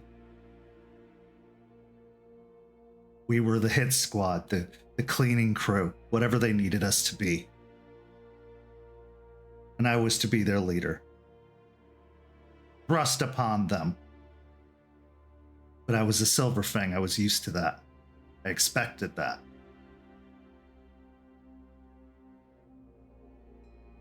And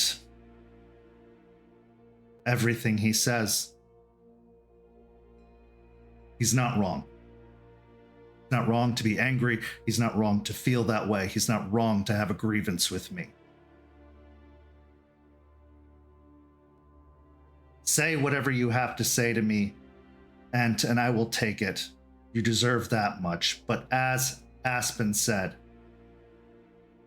respect Jester. She did nothing to deserve your ire. Whatever. So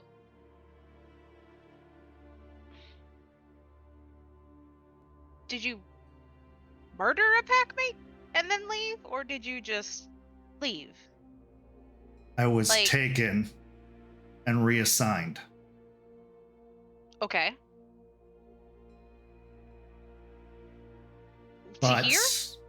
no, Is this, he's like part of your old pack, right? That you talked about before? the first one. Okay. But no, I was taken and reassigned and told to consider that dealt with and move on. But you don't forget your first pack. You never do. And I was faced with the difficult choice to either continue to serve my family or betray them. Either way would have been no good. They would have made sure I never saw them again. They wanted me cold. They wanted me ruthless. They wanted me uncaring. You know, you met me. Yeah. Okay. But this wasn't your last pack. This was your first pack. How long ago was this? Years. Oh, 3, look if back. I'm correct. Sounds like you've been counting the days, Ent. 3.5. Turn back to easy. So that was 3.5 years ago. Like, did Uh-huh. the pack get destroyed like immediately after? I'm missing something here because that's 3.5 years that, like, and then you come and hunt him down now for something. I'm still not sure what that is, other than to argue. So, like, that's a long time to hold a grudge just for a packmate leaving. I wanted to move on. I really did.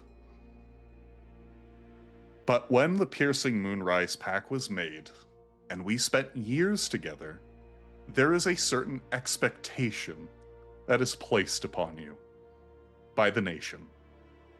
And even if the reason the pack was made to begin with ups and leaves,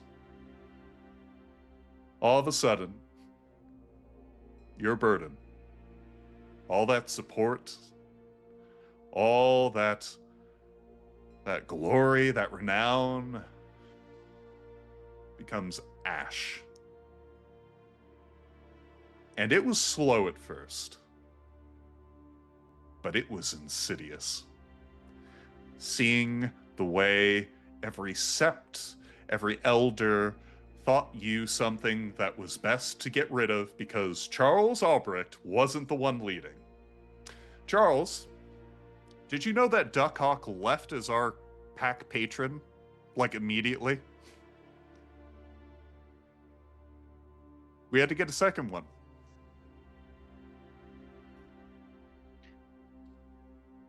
You know I've never been one for spirits, and I know you haven't. I know. Izzy, you're going on about how Guru culture, our rules, and how things are operated.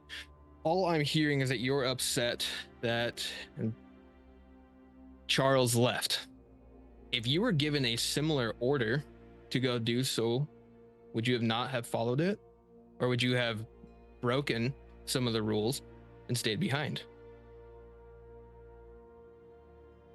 I didn't get to say goodbye or explain myself. That's what he's mad about. according to Guru culture, that's not required. And that's what he's going on about, is Guru culture and how this is operated. So it's not like you're mad at the nation and not so much Charles. Yeah, he didn't say goodbye. That's it. You deserved the explanation, and you deserved. I mean, Jason's right. By the nation, I was supposed to deal with it, not burden anyone else with the woes of the pack. How we missed you. Tried to follow your example, but I couldn't do it. And the nation saw weakness, which is about the worst thing for an Arun. So and at this, Izzy is trying to mete out the need to be, not the literal sense, but like the spiritual sense of being human with the like draconic rigidity of the Garu warrior culture, and they just sort of clash together in his head as he smiles a bit wider, tears welling up as he goes, so the only way to fix this is if I manage to get the right of leadership the right way. And then maybe the nation will fix the whole renown issue, and I can move on, and I could at least coax Summer Song about how me failing the pack in the moment was actually not entirely my fault, that I didn't have the mantle of leadership at the time, not really. And then maybe afterwards I could dive headfirst into a black spiral hive and find Paolo and gut him. And then when I'm dead, everything will be fine.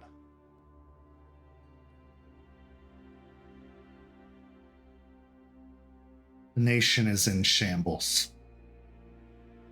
What happened to you is exactly why this place needs to succeed, exist. They told me they were going to take care of you. They clearly lied. But it wouldn't be the first. You have no reason care what they think about you. And that's rich coming from me, I know. But if I could do it, so can you.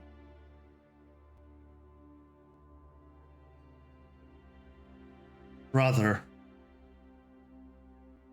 I'm sorry.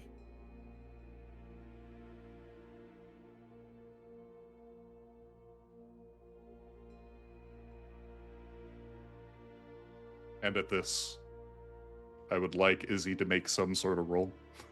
Potion He's resolve. on a knife's edge. Yeah. Am I still at rage 2? I'd say you're at rage 3 now, for sure. Yeah.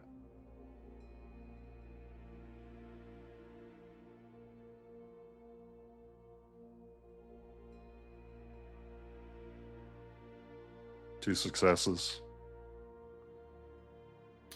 You are emotional, but you are not out of control.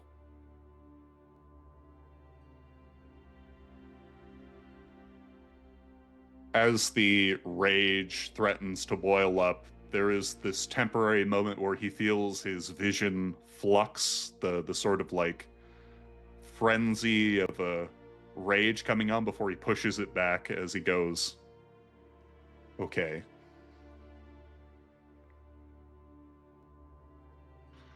Why can't you hate me? Just challenge me, okay? Do it. Kill me. I'm not that person anymore. Then what fucking good are you, man? And with that, Izzy will stand up and storm off. I would like to stand up and call out to Izzy. Isidoro. He stops. And I'll get as close as I can without it being uncomfortable. What do you need?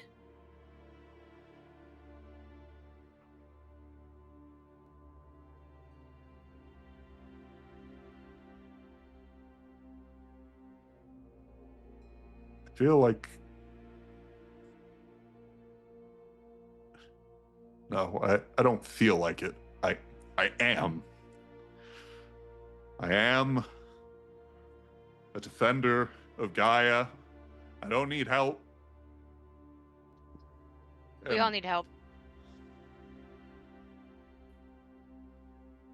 I'm sorry what the nation did to you. It's fucked. It's wrong. It's probably why we're losing. No, it is why we're losing. Because we fuck over our own as much as we fuck over everybody else that could be helping us. But sitting there saying you're a Garu and you can stand alone, it's not how packs work. It's not how we are supposed to work.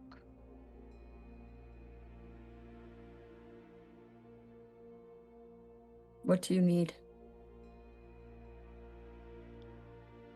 Izzy turns his head, staring at the entirety of the sept before him. Jester and Aspen, Jason, the various NPCs, like... Stops on Charles for a moment, and the rage flares up again as he wants to ask for that terminal wish before it sort of falters and he looks at Terrance. Terrance has a wide-eyed, kind of shell-shocked expression, but then as you make eye contact with him, it softens, and he just nods slowly to you, conveying all that you've talked about, all that you've experienced in your short time together, conveying empathy and understanding, but also steadfastness.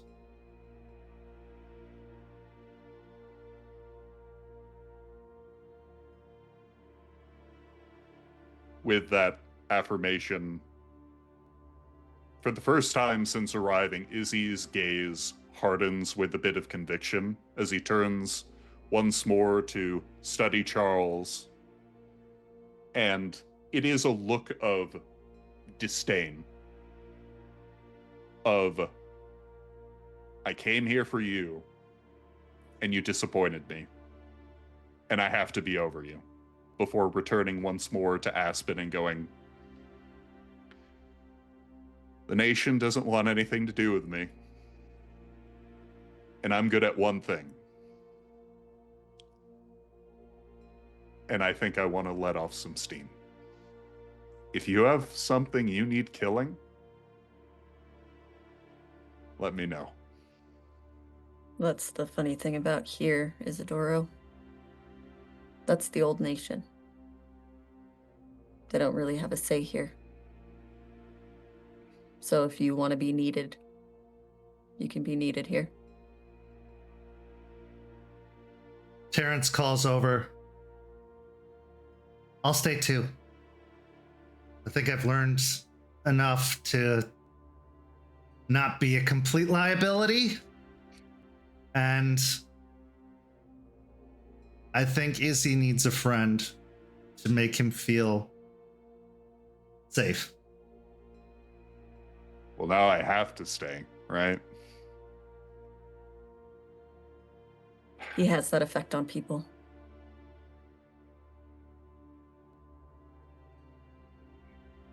Is there some place that you use in the surrounding land to just let off steam?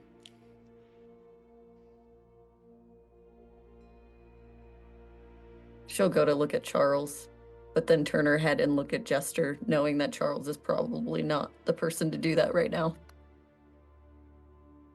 Several places. Kind of. Way do you want to left off steam? Do you want to hunt? Do you want to break shit? Do you want to fight Break somebody? shit, please. I don't want to look at Charles anymore. I've made a decision, and I fear the longer I stay here, I might change my mind. So, a needy request from your guest, I know. Okay. Stand up. Look to Eliza. Just, you know, what to do with the leftovers that you're going to obviously be sending me. Well, this is just disappointing at this point, but yeah, I can box it up. I'll grab like something that I can eat with like one hand and be like, come on, big boy. Let's go break shit. I would also like to walk over to Charles and just kind of, like, as they walk away, just kind of put my hand on his back. He is possibly again for the first time drenched with sweat on his back, and he is rigid as a board in a way that isn't even Charles-like. And that's saying something. The guy's like granite most of the time. He just continues to watch Jester and Izzy walking off before they are just out of sight. He looks towards Terrance and says, please go with them. Terrance nods and hops up from the table. We didn't really plan beyond this point. I'll get you a room, Charles says. Okay. You got my number. He turns and quickly jogs after the pair in the woods.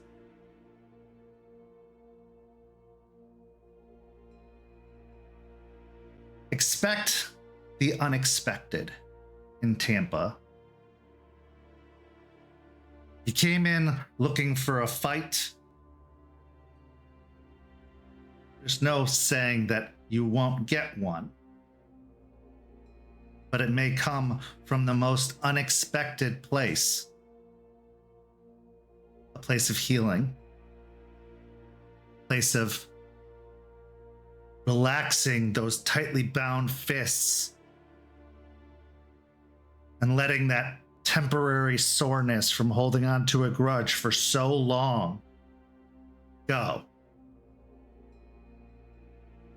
That takes time. And that time isn't tonight. That time isn't this place. But maybe it can be soon. We transition now to our next scene.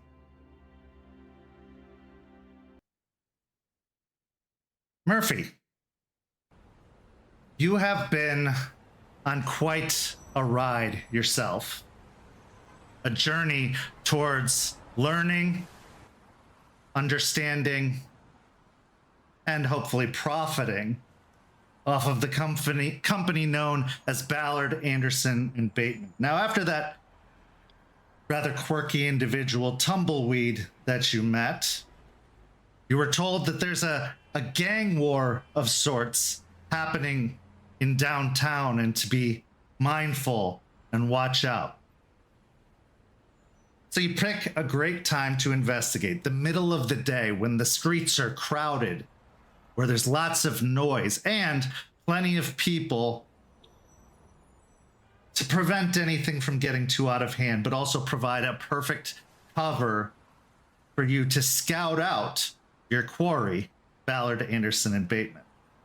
Now, the law office is positioned within one of the tallest, in fact, the tallest building in Tampa, 100 North Tampa, seated deep within the downtown area.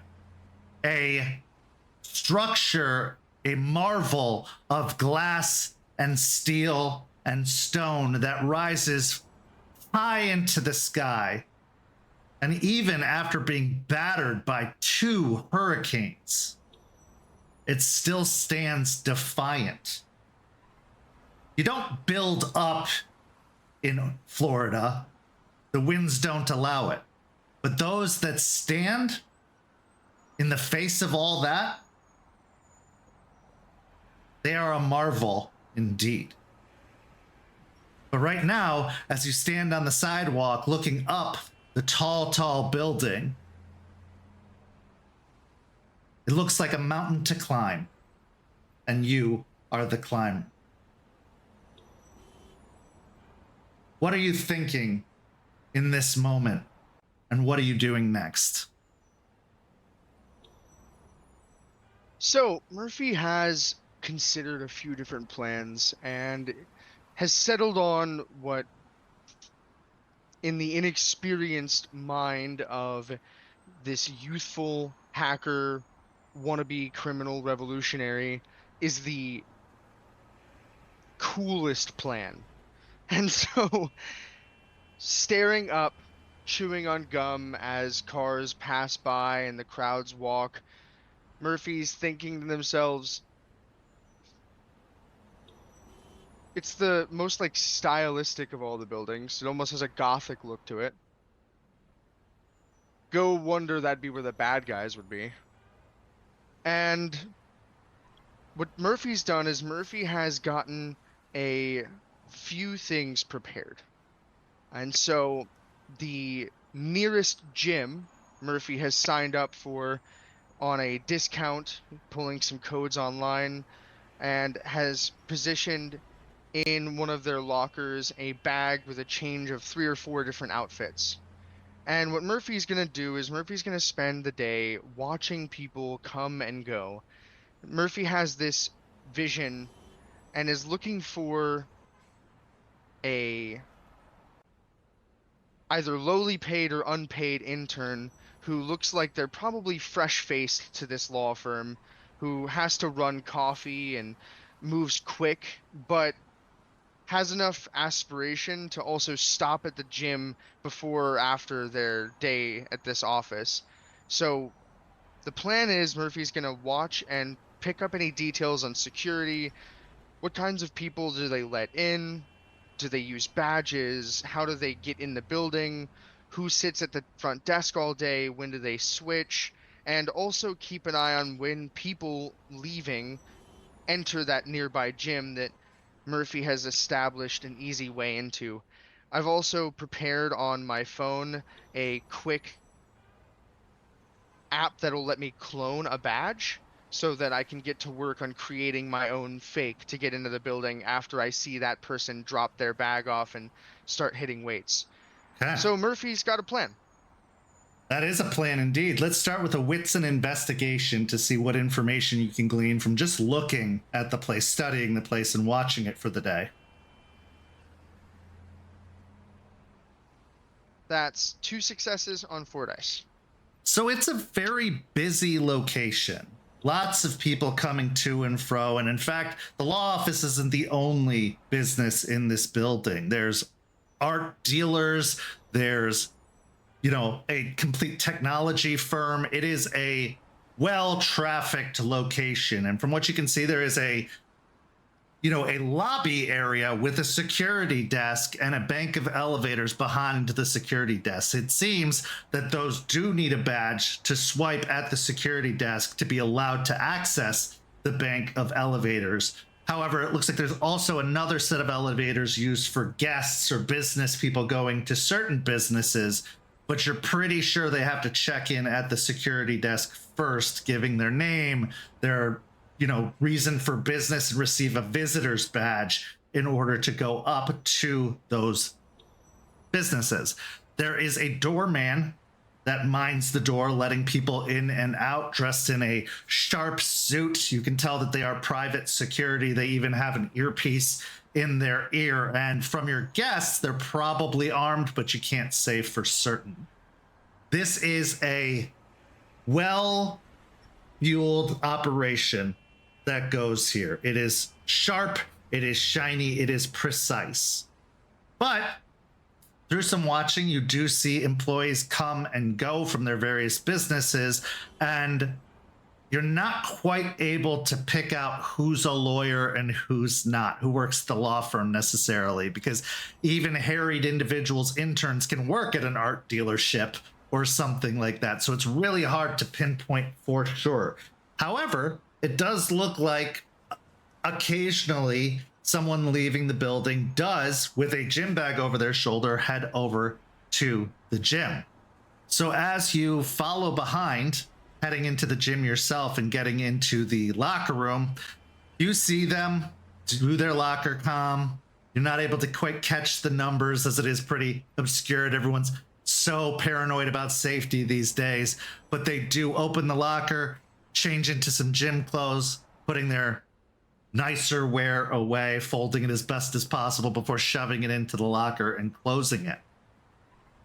Waiting for some of the other locker goers to pass, you find a ideal moment, few moments, where the locker room is completely empty. Anybody who's either working out is in the gym already or has left for the day, as it is still early evening, late afternoon at this point. Some people are probably still working and it hasn't hit the high point of business for the evening just yet. The after work crowd not completely here yet. But the locker is in front of you. What would you like to do?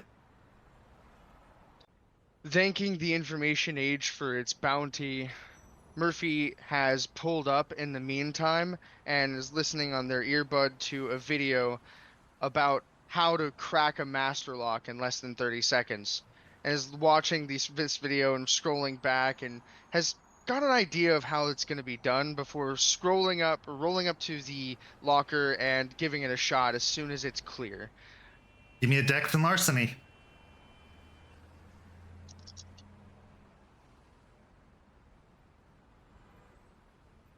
That would be 1, 2, 3, 4 successes on 5 dice. The video must have done you some good, because easy enough, you get to work on the lock. Now, it's probably not as high tier of a lock as the one that you saw in the video, but what works, and the lock pops open, giving you access to the locker. Excellent. I'm gonna quickly check over personal belongings, try to see if I can pull the ID, if the wallet's still in here, definitely look for the badge if there is one, and slap my phone against it to scan any kind of RFID coming off of it and try to get myself the ability to clone that after. Sure, give me another wits and investigation check. It's gonna have to be quick, so the difficulty's a little bit higher, as anybody could come into the gym or the locker room at any moment, and you don't want to be caught in someone else's locker. Only 1 success on my 4 dice. Okay, so as you're scrambling through the bag, you do eventually find a wallet in the bag. But before you can open it and start looking through it, you hear footsteps, several sets of footsteps coming into the locker room, as well as a low murmur of talking. Murphy's gonna do themselves a big favor and try to abuse social norms. Murphy's just gonna drop trow and start getting completely naked. Maybe pull a faux pas, but make it really difficult to look at them and examine which locker they're in and deal with that. Sure. Give me a manipulation and subterfuge.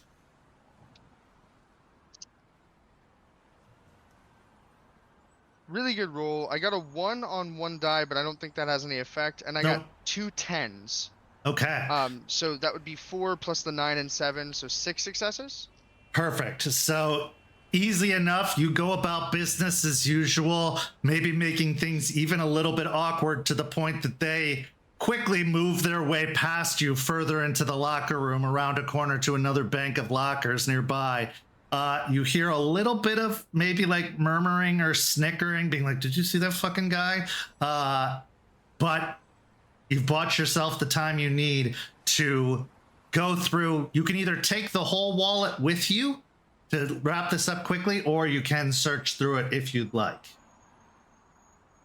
Ultimately, Murphy doesn't want to take a lot of time and definitely doesn't want to cause the kind of fuss that would come from a lost wallet.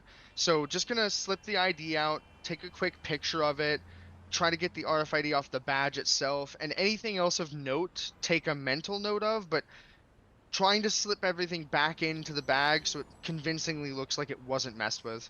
Give me an intelligence and technology to see how well the RFID program works. All right. I need to stop dropping my dice. That's at least a 10. That's 3 10s and then a 1 and an 8. So I think that's 7 because it'd be 6 and then plus 1 8.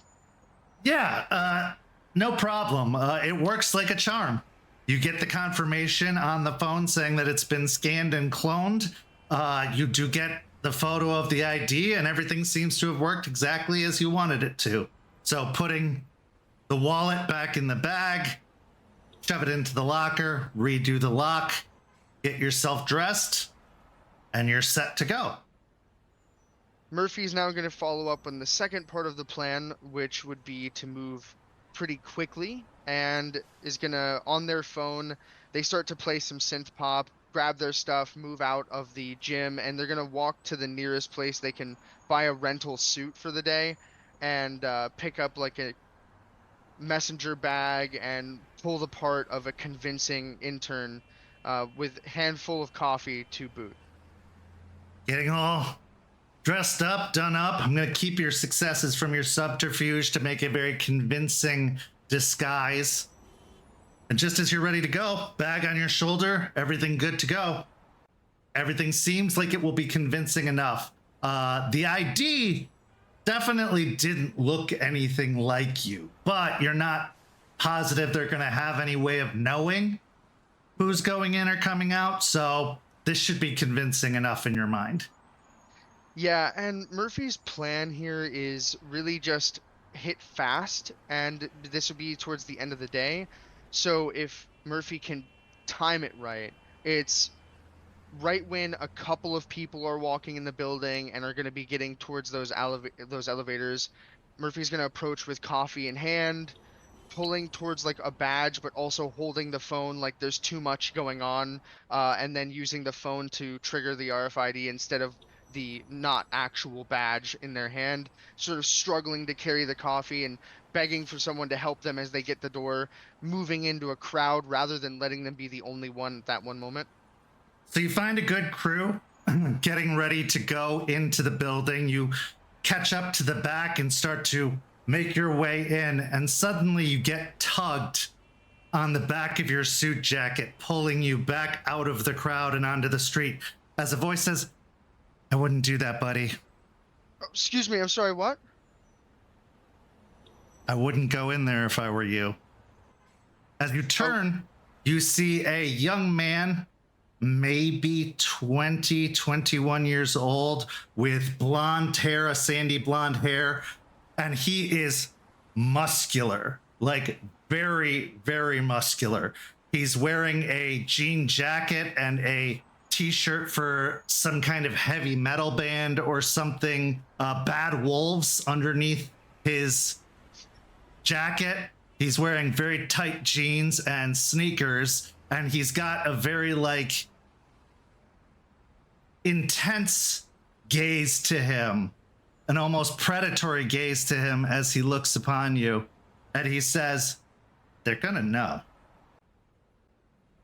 I'm so sorry. Do I know you? Listen, this coffee's got to get upstairs quick. Wolves hunt sheep. I don't know. Is this like a Wolf of Wall Street thing?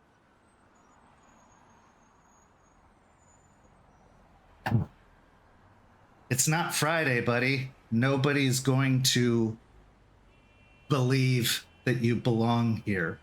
Plus, they have facial recognition. This place is top tier. And who are you, I guess? Not here. Come with me. And he turns and starts walking down the sidewalk. Murphy is going to unceremoniously dump the entire stack of coffees into a trash can and continue walking with jogging to catch up a little bit as they tarry behind. So you ruined my incredibly badass entry for what exactly? You think I can't do this? Yeah, and it would have been badass when the security caught you. Do you know what they do with security in that building? People don't go to jail. Yeah, because in downtown Tampa, in the biggest glass building around, they make people disappear without knowing who they are. You just. That really, Oh, like, go ahead. middle of the day, what am I? They're just gonna vanish me? Do they have a like chipper out back? Listen, man.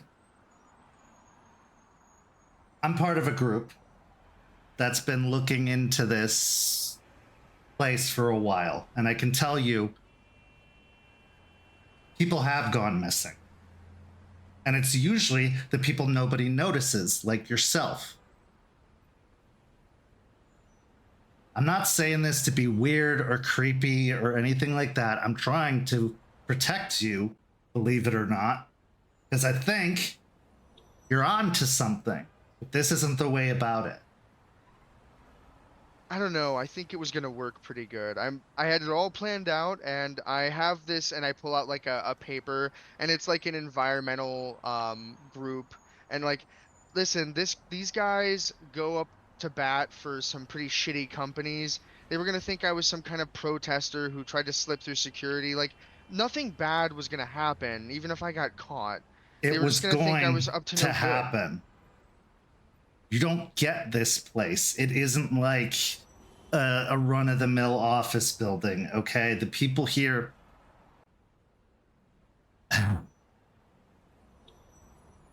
Just trust me on this one. I know it's a big ask, but if you want to go ahead after we've chatted, fine. I can't stop you. I'm not gonna force you to do anything. But I'm telling you, firsthand, you don't want to go in there not like this. There are things at work in a building like that that makes... Well, let's just put it this way. It makes Jeffrey Epstein look like a child care.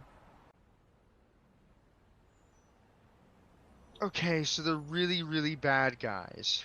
I still think downtown it'd be kind of hard for them to do something, but I'm gonna accept your wisdom, and I've already thrown away the $20 worth of coffee that I spent on this, so these guys suck and they can kill me, and I definitely shouldn't go in there half-cocked.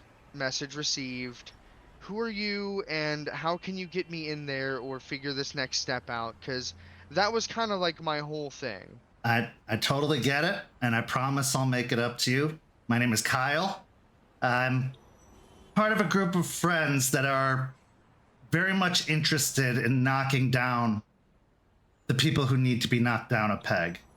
And if you are of a like mind, maybe we can work together. Maybe we can work something out. We are pretty well funded. We've got a good group of people. You don't have to do something like this alone. You're not a lone wolf, are you? More dog puns. Listen, I think that this is generally going pretty well so far, and I don't know if it's just a stroke of good luck or if I've started really taking to tarot readings, because everything that pops up seems to be going in my favor. So I'll take it, Kyle. My name's Murph, and yeah, let's figure out how to get in there and do it right. But I'm gonna be honest, the whole scouting it out and yanking me right before I get in thing isn't selling me on the confidence that you know how to get in there, just that you don't know how to get in there. It's not about getting in there, Murph. It's about getting them to come out here. That building might as well be fucking Fort Knox, okay? Probably better than Fort Knox. But Rumor has it Fort Knox is empty, and I know you're saying get them out here, but I don't see what the benefit of that is. I just need to get one of these, and I'm gonna pull out like a little device. in there near like where they have their Wi-Fi set up, and even if they've got a pretty good system, I can get somebody stupid to fall for it. I'm pretty sure that's going to give you everything you need to take down this Epstein type ring that's going on in there. Pretty good system. You know, if you were anybody else, I'd say go for it, try it. But I am giving you an opportunity to not waste your potential by going in there and finding out just how bad it can be, when there is so much more that you can do if you do it our way. Heard, Mr. Miyagi. I will wax on, wax off. Tell me what I need to do next, because sitting out here is really not doing any more good. I totally get it. Here, he reaches into his pocket and pulls out a small slip of paper that looks like it has a phone number written on it. You call this number, we'll set up a meet. We're obviously a little shy about new people, but I knew when I saw you that you were going to be somebody worth recruiting. Trust me on this, it'll change your life. I hope so. I had to show 4 strangers my dick to get in that front door, and you stopped the whole thing, so this better be pretty big. You won't have to worry about that if you take our offer. And he hands you the slip of paper. I hope to hear from you. Oh, you will. I canceled my plans the rest of the week just in case I did get arrested, so. Well, you would have needed a lot more than a week, trust me. And he pats you on the shoulder and says, "You're making the right choice." And then turns and starts to walk away. Taking the slip of paper, Murphy's gonna watch as he walks away for a minute, and then start to walk back towards the rental place where they picked up the suit. Thinking to themselves and playing more synth pop just to drown out the noise of the city.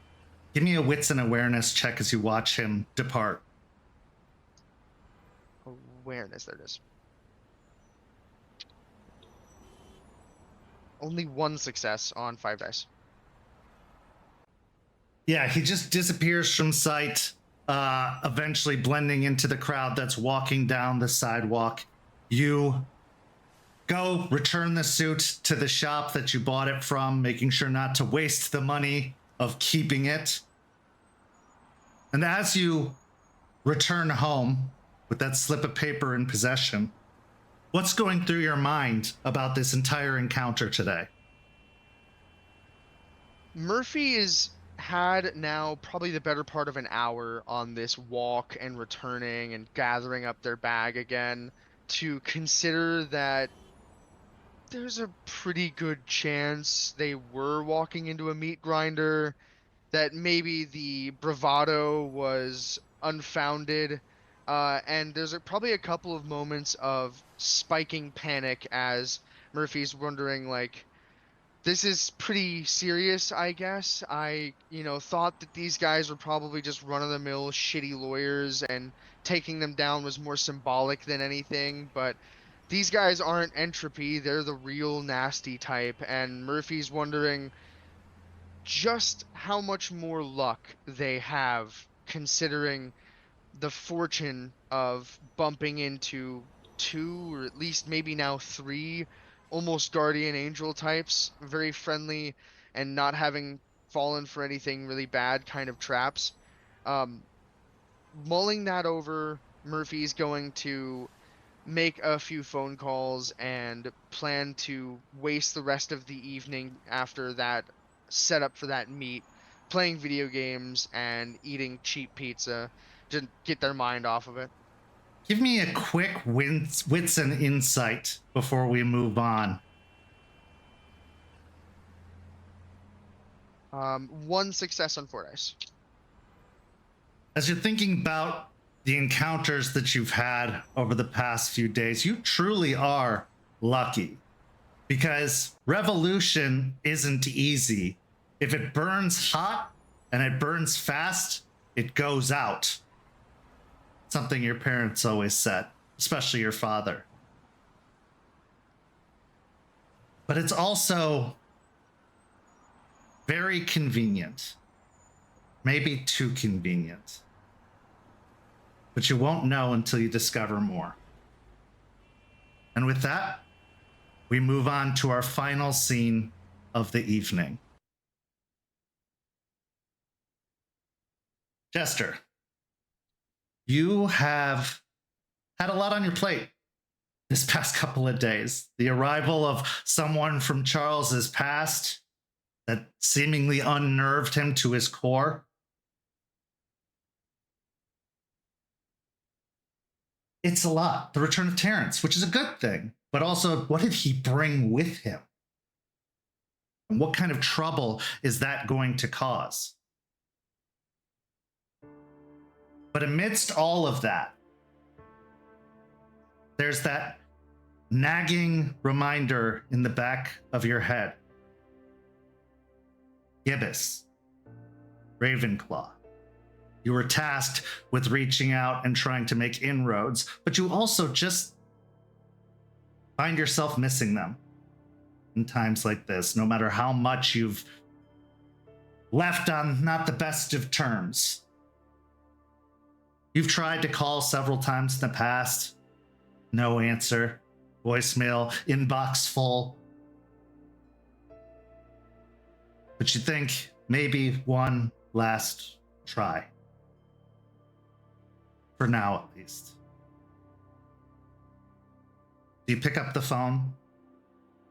You find the contact that says Gibbous. And you call. As the phone is ringing, what's going through your mind?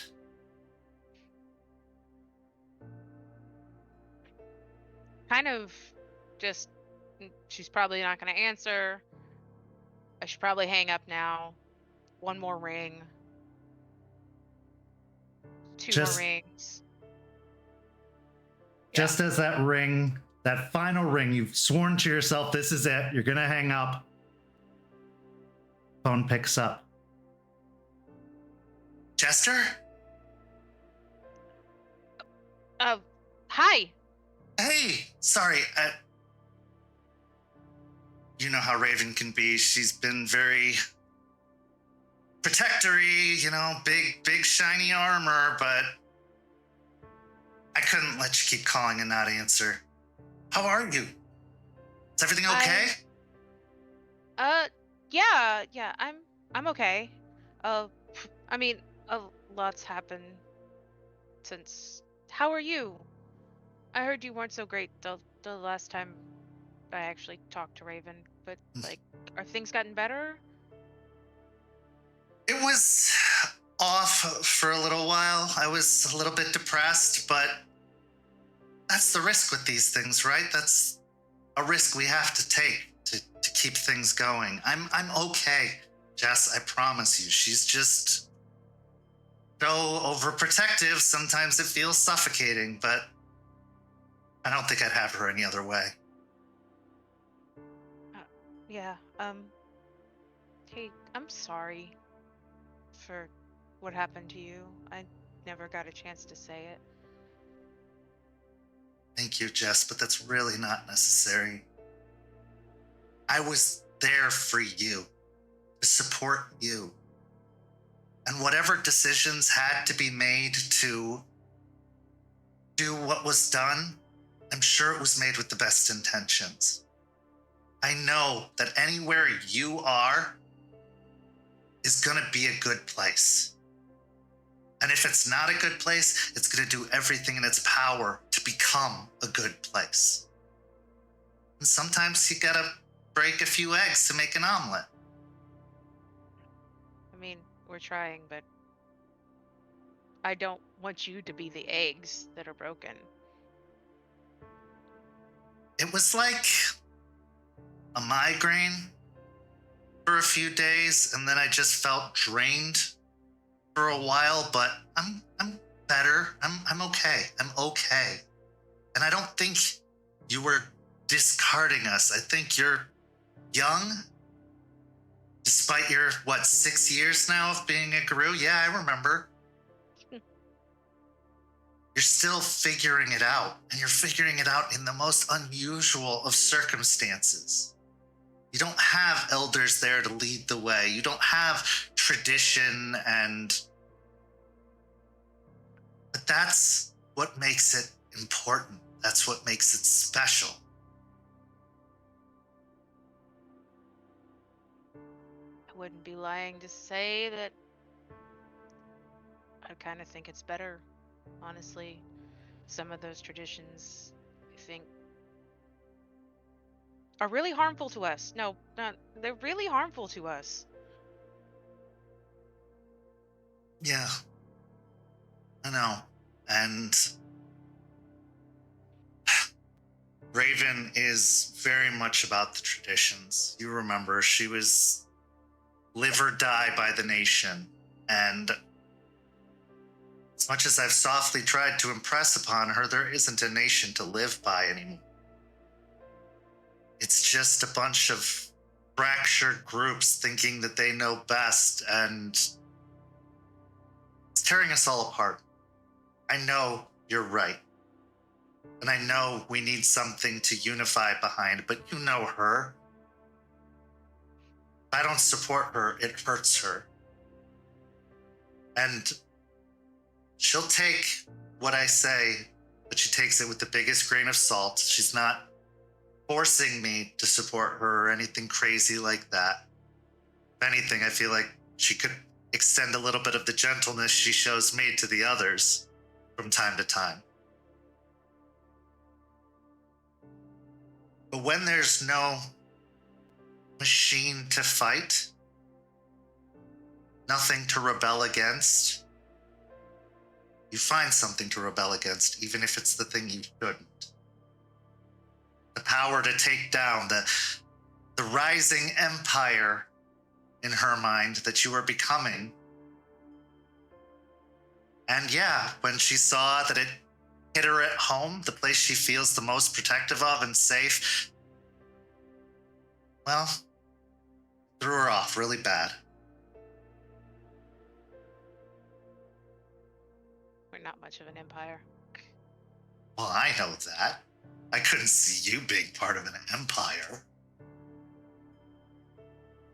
But you gotta see it how they see it. You're going against the grain. And that reminds them of the Stargazers and the cult of Fenris.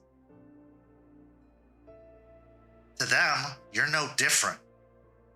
Especially with Eliza, they think you're brainwashed. Yeah.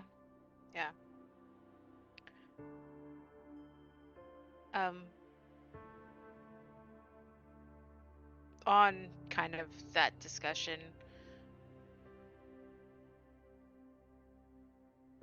Aspen and I would like to start figuring out how our sept and the sept of the Unbroken can make amends to start off with, and maybe start talks on how to do that. Yeah. Artie had mentioned that when he was here. Boy, did she put him through the ringer just for even being here. It's a tough hill to climb right now, Jess. Not impossible. I don't believe anything's impossible. And I know with time, Raven will see reason. But I think that the best thing you can do is convince some of the others. If you can get some of the others on board and word gets back here that you're not a cult, that you're not, straying. And I know you're not. Of course I know. You're not that simple. If you can get the others convinced, I'm sure she'll come around. Talk to Duncan. Duncan's a great start. He's close to us. and has been an ally many times in the past. If you get him on board, that'll be a big step in making things better with Raven. Okay. But I want you to know something. I know the two of you parted on really bad terms. He still cares about you. He still worries about you. But she deals with worry by getting angry, frustrated. She's not somebody who deals with that feeling of being out of control of the things she cares about very well, which is kind of ironic considering our tribe. Yeah. But she just wants you to be safe. She just wants to protect you, and she wants you to succeed. And I know you are. I believe you are, because you would take nothing less. But it's in a way she can't come to terms with yet. And pushing it upon her would be not a great idea. She does not get moved by anyone else other than me from time to time. It's fair, It's the reason we have the name. right?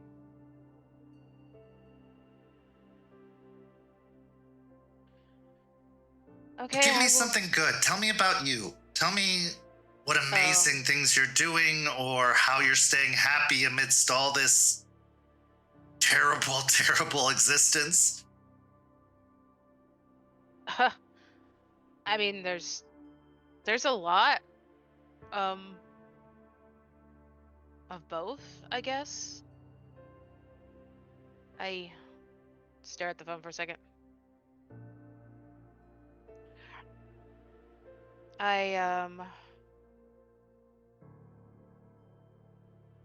What do I say? I mean, I don't know if you ever found out, Chloe turned out to be a Ghislaine, so like I actually get to talk to her about things, which is really, really nice. It was really hard keeping the secrets from her. Yeah, I know. You'd struggled with that for a long time. That's so Yeah. great. I mean, The two of you were meant to be together. yeah. Kind of like sisters forever, I guess. The Sept is doing well. We just stopped a it's really weird to explain, but a Pentex plot. Let me just put it like that, like a plot with weird plants that turn people into like zombies. Ugh. But we stopped that, and we like defeated the people who were masterminding it, and things seem pretty chill at the moment. Good. Good. You deserve a break.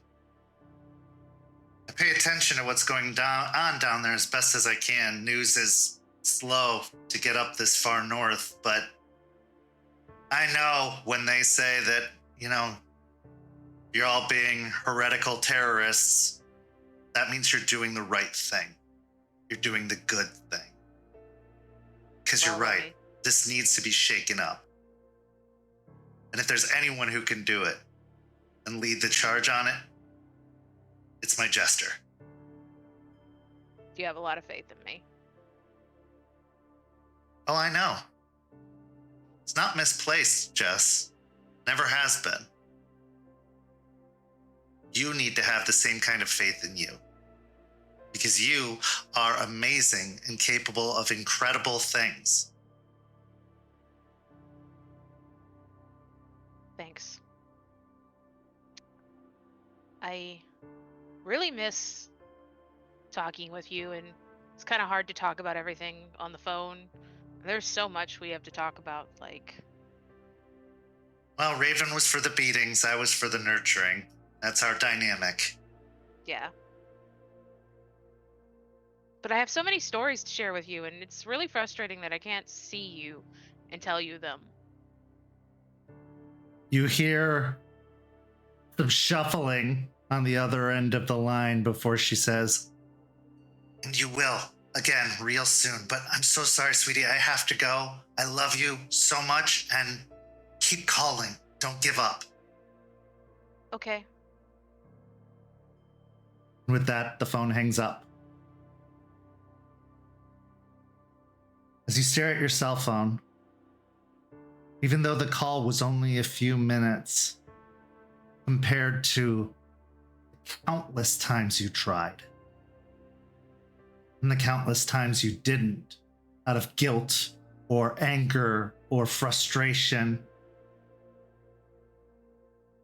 it was nice to know that she was okay, first and foremost, but also you still Gibbous and everything that entails.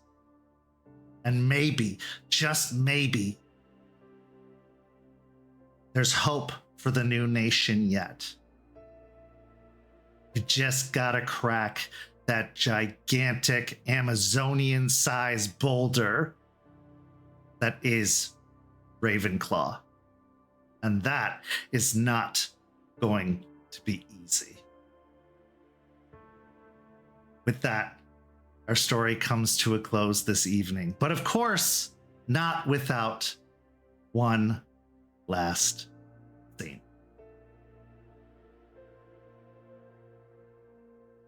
Outside of a mansion in Vermont, Morning Kill Mansion, as it's dubbed, having been the home place of Jonah Morningkill way back in the past. It has been the seat of power to the Garoon Nation ever since Jonas Albrecht claimed the Silver Crown. It's a ghost of what it once was. But that ghost still has some kick. Because a large mountain of a man with a long white mane that falls to his shoulders and a big white beard, scars decorating his face, exits the manor. He has a bag over his shoulder, and he's dressed as finely as the minimum is for a Silver Fang. But even on the white button-up shirt that he's wearing,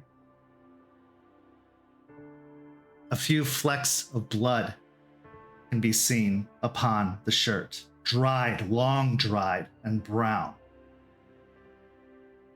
The blood of a pupil from long ago. The blood of Charles Albrecht on the shirt of his mentor, known as Iron Oath. Volkov from Russia is off to drag the prodigal son home, one way or another. And this is where our story comes to a close. Thank you so much to these amazing players. Thank you to everybody for watching at home. Go sign up for the Ko-fi so that you can see the rosebud thorns of this very episode, which is posted on the Ko-fi shortly after the episode is posted to YouTube. So get signed up. It's as low as $5 a month, and it really supports this game, this channel, the Tampaverse, the community. All kinds of things are really helps us and means a lot. Go follow St. Pete by Night on all of the social media listed down below, and tune in this Friday to a new episode of Hellhounds over on YouTube. For these amazing players, I'm Kent. Thank you so much for watching, and we'll see you next time. This has been a St. Petersburg by Night production, produced in agreement with the World of Darkness and Dark Pack. Visit our website at stpetbynight.com for more information about all of our productions and how you can become part of our community. Thank you for listening, and until next time, fangs, stakes, and claws out.